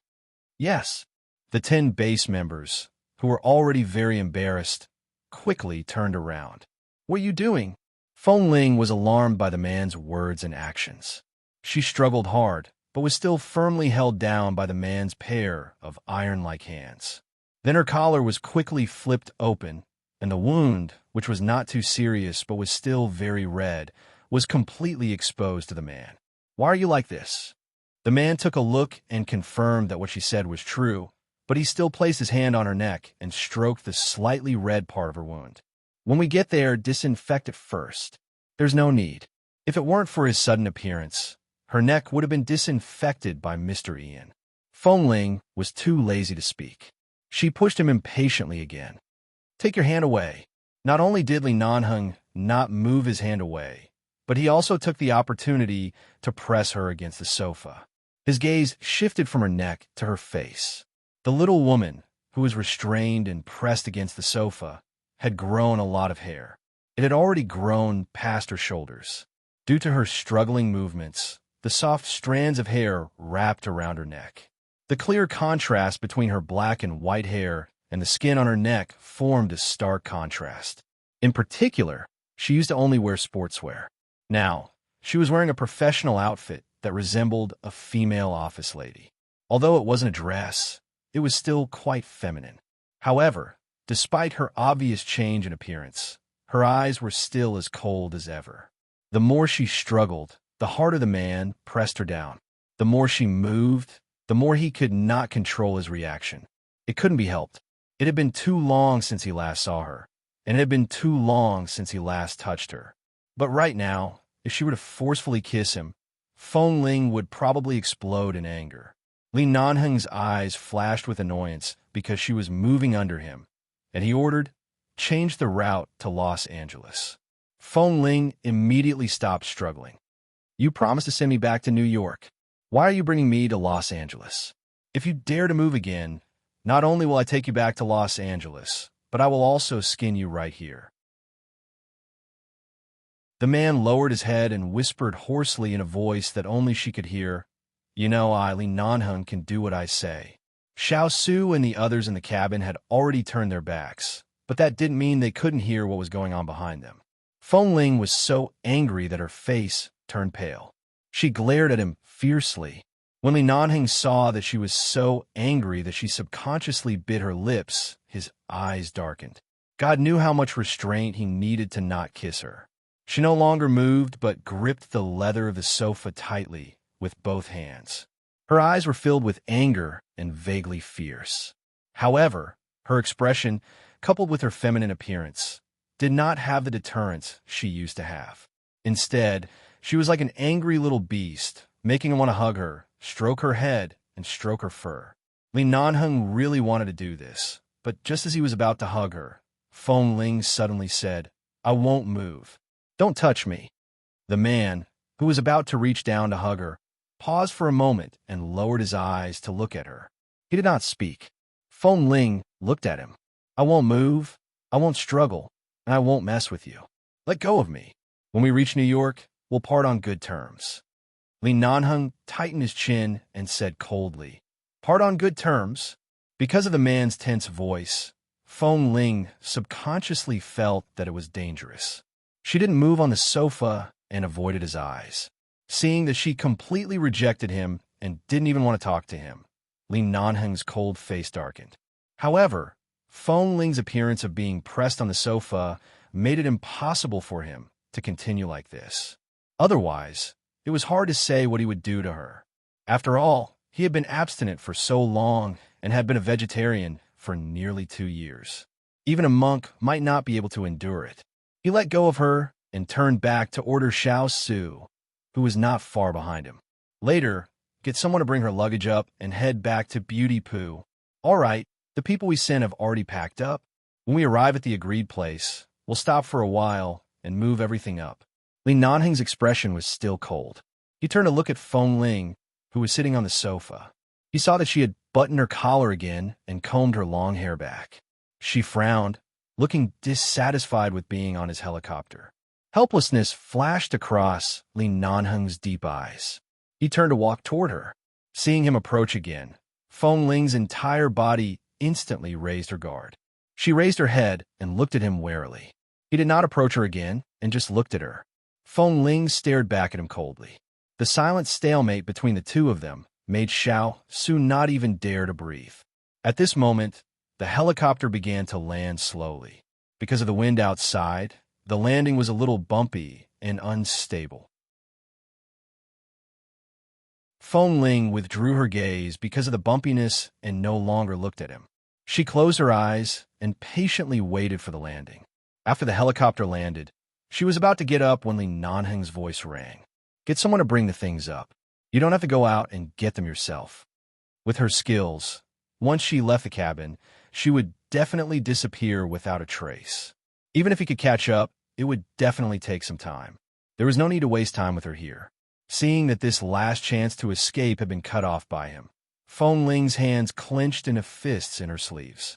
When she heard Li Nanheng deliberately say, "In case you accidentally get lost after getting off the plane, I'll have to waste time looking for you," she sneered angrily and turned her head disdainfully, too lazy to explain to him. When someone came over to bring Feng Ling's luggage up, several members of the base and the cabin rushed over to pick it up. In the past, Feng Ling did not have much luggage, but in the years she was in England, she was often dragged by Jin Wan and Xiao Ba to buy things, especially clothes, which filled the entire wardrobe. As a result, her luggage was now packed into 2 large boxes. Dash, it's the end of the month. The old auntie is rolling on the ground, begging for monthly tickets, begging for monthly tickets, begging monthly tickets.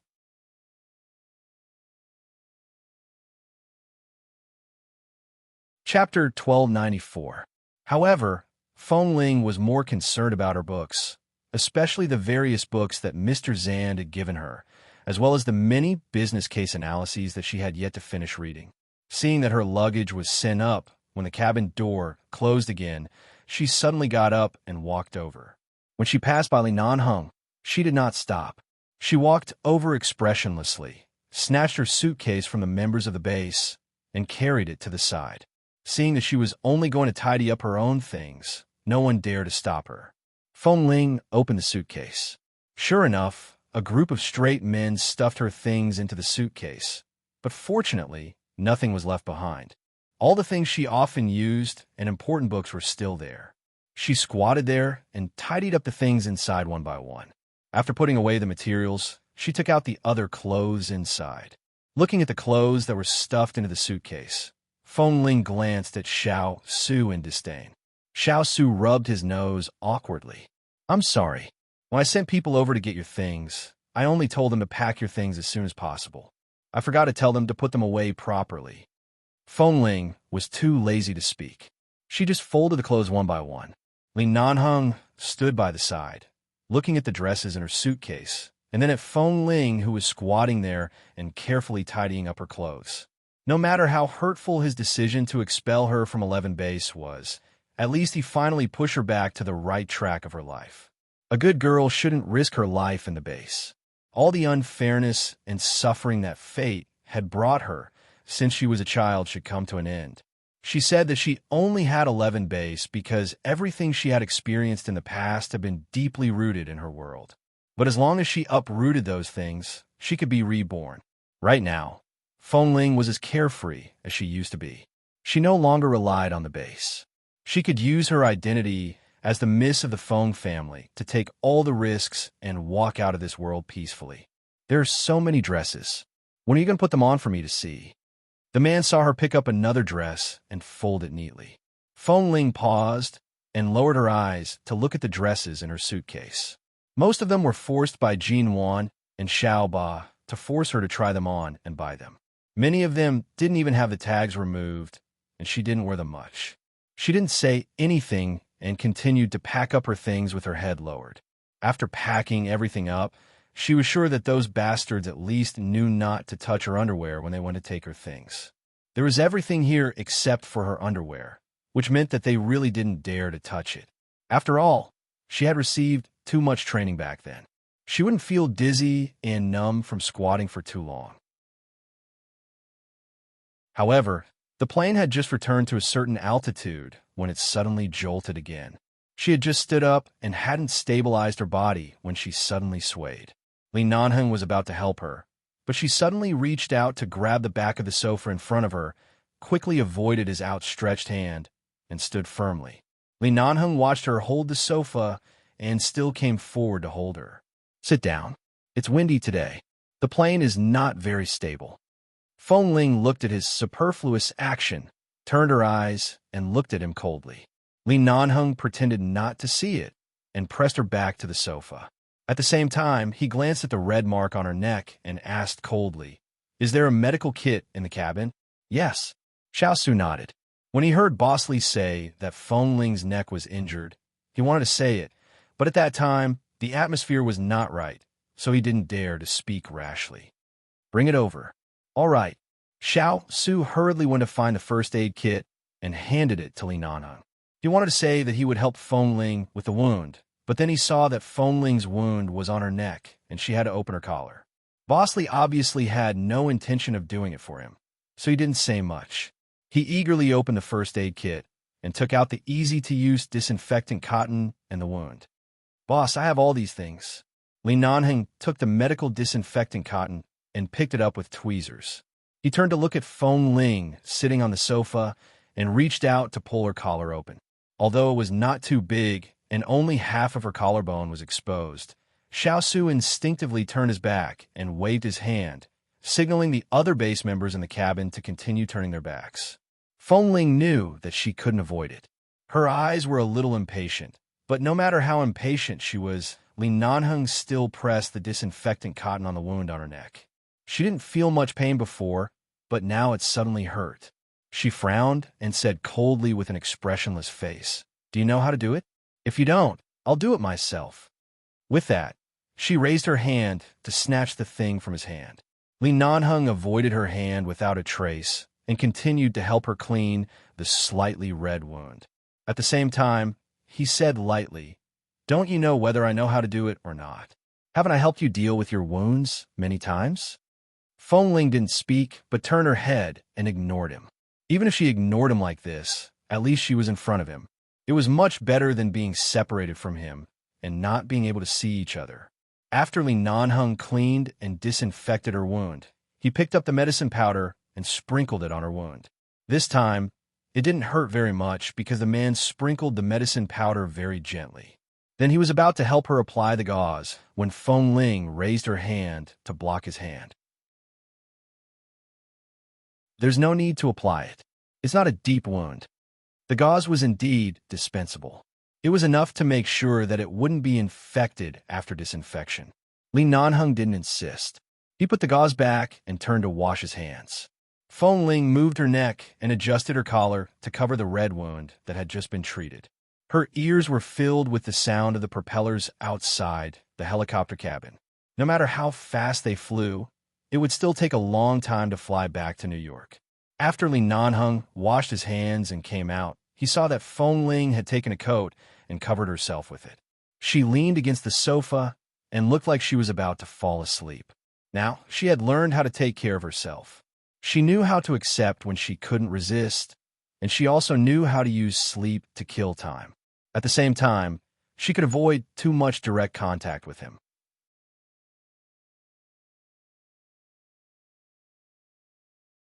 Chapter 1295. Even though he knew that she wanted to avoid him by sleeping, Li Nanheng did not say anything. It was a good thing to rest more. After all, they still had to fly for a long time. Li Nanheng only glanced at her. Seeing that she was no longer moving with her eyes closed, he signaled Xiaosu and the others to sit on the other side. Li Nanheng walked over and sat down on another sofa beside Feng Ling. He turned to look at the woman who had fallen into a deep sleep with her eyes closed. He looked at her coat and reached out to help her lift it. In the beginning, Feng Ling did not want to come into direct contact with him. She only wanted to avoid him by sleeping. But perhaps it was because red wine helped her sleep, especially good red wine. Even if it was just a cup, just a few sips, she still fell asleep after sitting quietly with her eyes closed for a while. The helicopter landed on a private helipad in the suburbs of New York. Several cars were already waiting outside. After the plane landed, the base members in the cabin quickly walked out. Xiao Su also glanced at Li Nanheng and Feng Ling before getting off the plane. Feng Ling was still sleeping, and Boss was still sitting by the side, looking at her unhurriedly. He did not seem to be in a hurry to get off the plane. Boss, the air traffic control in New York is too strict. To avoid trouble, we landed here first. Drive her back to the Foam family. Should we send her back now? Or, there's no rush. Let's wait for her to wake up, Li Nanheng said mildly. He had already brought her back to America. Of course, there was no rush.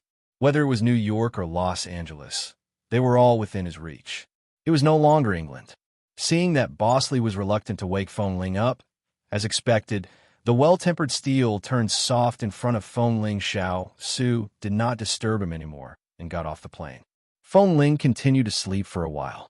The sky outside was already bright. It was past 7 in the morning. Seeing that Feng Ling was still sleeping, Li Nanheng bent over and picked her up.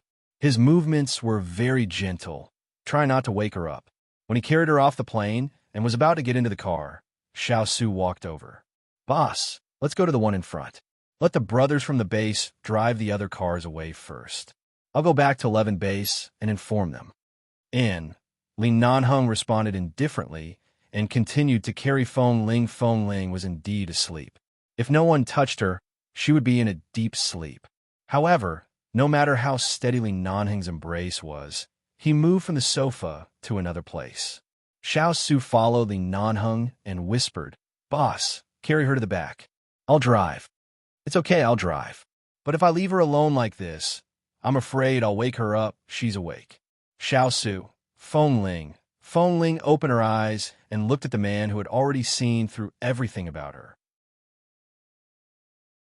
Seeing that she opened her eyes, Li Nanheng wasn't surprised at all. He smiled and looked at her. You're finally willing to open your eyes? Feng Ling took advantage of the way the man carried her into the car and pushed him.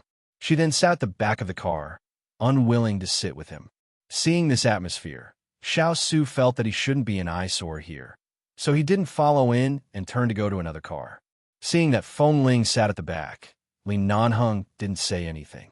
He opened the door of the front passenger seat and started the engine to drive away. This car was very big.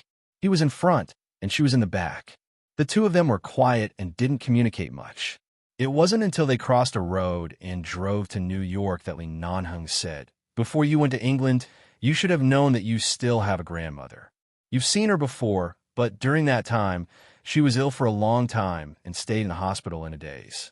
Later, when she woke up and found out everything, she couldn't take the blow. For the past 2 years, her health hasn't been good. She's living in a sanatorium in Los Angeles. You're in New York. If you have time in the future, go back to see her. Feng Ling did not speak. She had considered the matter of her grandmother before and asked her grandparents about it on the phone. She planned to bring her grandmother to New York to live after she returned to America. She didn't have much family love since she was young, but there were only a few relatives who treated her well. However, they all doted on her. She knew this, especially the jade pendant on her. It seemed that her grandmother had worn it for her. And she didn't have much to say about this matter and answered lightly. Feng Ling was very silent. This silence was different from the cautious and quiet silence she used to have in the base. She was a silence that completely isolated him. Li Nanheng drove and looked at her through the rearview mirror. What plans do you have after returning to New York? Feng Ling ignored him and lowered her head to look at her phone for a while. Xiaoba sent a message asking her why she had disappeared. She was still considering how to answer that she had flown back to New York from London overnight. Jinwan had probably already received the news and hadn't asked her anything yet. As for Xiaoba, she was still hesitating on how to reply. Li Nanheng suddenly stopped the car by the side of the road. Feng Ling's finger was poking at the screen of her phone. Because he suddenly stopped the car, she looked up at him. The man looked at Feng Ling through the rearview mirror. Their eyes met. After looking at each other for a moment, he didn't say anything and continued driving forward. Feng Ling watched the man's back as he drove and was silent for a while. In the end, she didn't say anything. She had already said what she needed to say when he gave her the expulsion document of 11 base. Li Nanheng himself knew the decision he had made back then. The two of them were well aware of it, which was why he had not seen her for so long. The car was very quiet. The man drove, and the woman lowered her head to look at her phone. In the rearview mirror, sunlight shone in through the slightly open window. She didn't have any makeup on her face, and her long eyelashes drooped slightly because she lowered her head like an ink fan. Li Nanheng didn't know how much restraint he had used to not kidnap her back to Los Angeles, but send her back to New York. He had chosen this path for her. He had taken the risk that she would be angry and break up with him to help her choose this path home and cut off the connection between her and 11 Base. Right now, if he didn't send her back to New York but brought her back to Los Angeles, he really wasn't a human being. However, he was not rational. He didn't want to send her back to New York at all. Feng Ling, who had changed so much, was what he had expected. It was what he wanted to see, but now he was afraid to see. The distance that she had created between them was like a ditch that they might not have been able to cross during the 8 years of their grudges. She was trying very hard to avoid him. Even though she did not show any excessive anger, she was avoiding him at all times. Her avoidance was very obvious. You're tuning into the Romance Rendezvous YouTube channel. We're so grateful for your support, and don't forget to subscribe to join us on this incredible journey through captivating stories. Your generosity through donations truly makes a world of difference, as it's the primary source of revenue that allows me to expand and enhance this channel for you. Thank you from the bottom of my heart for being a part of this adventure.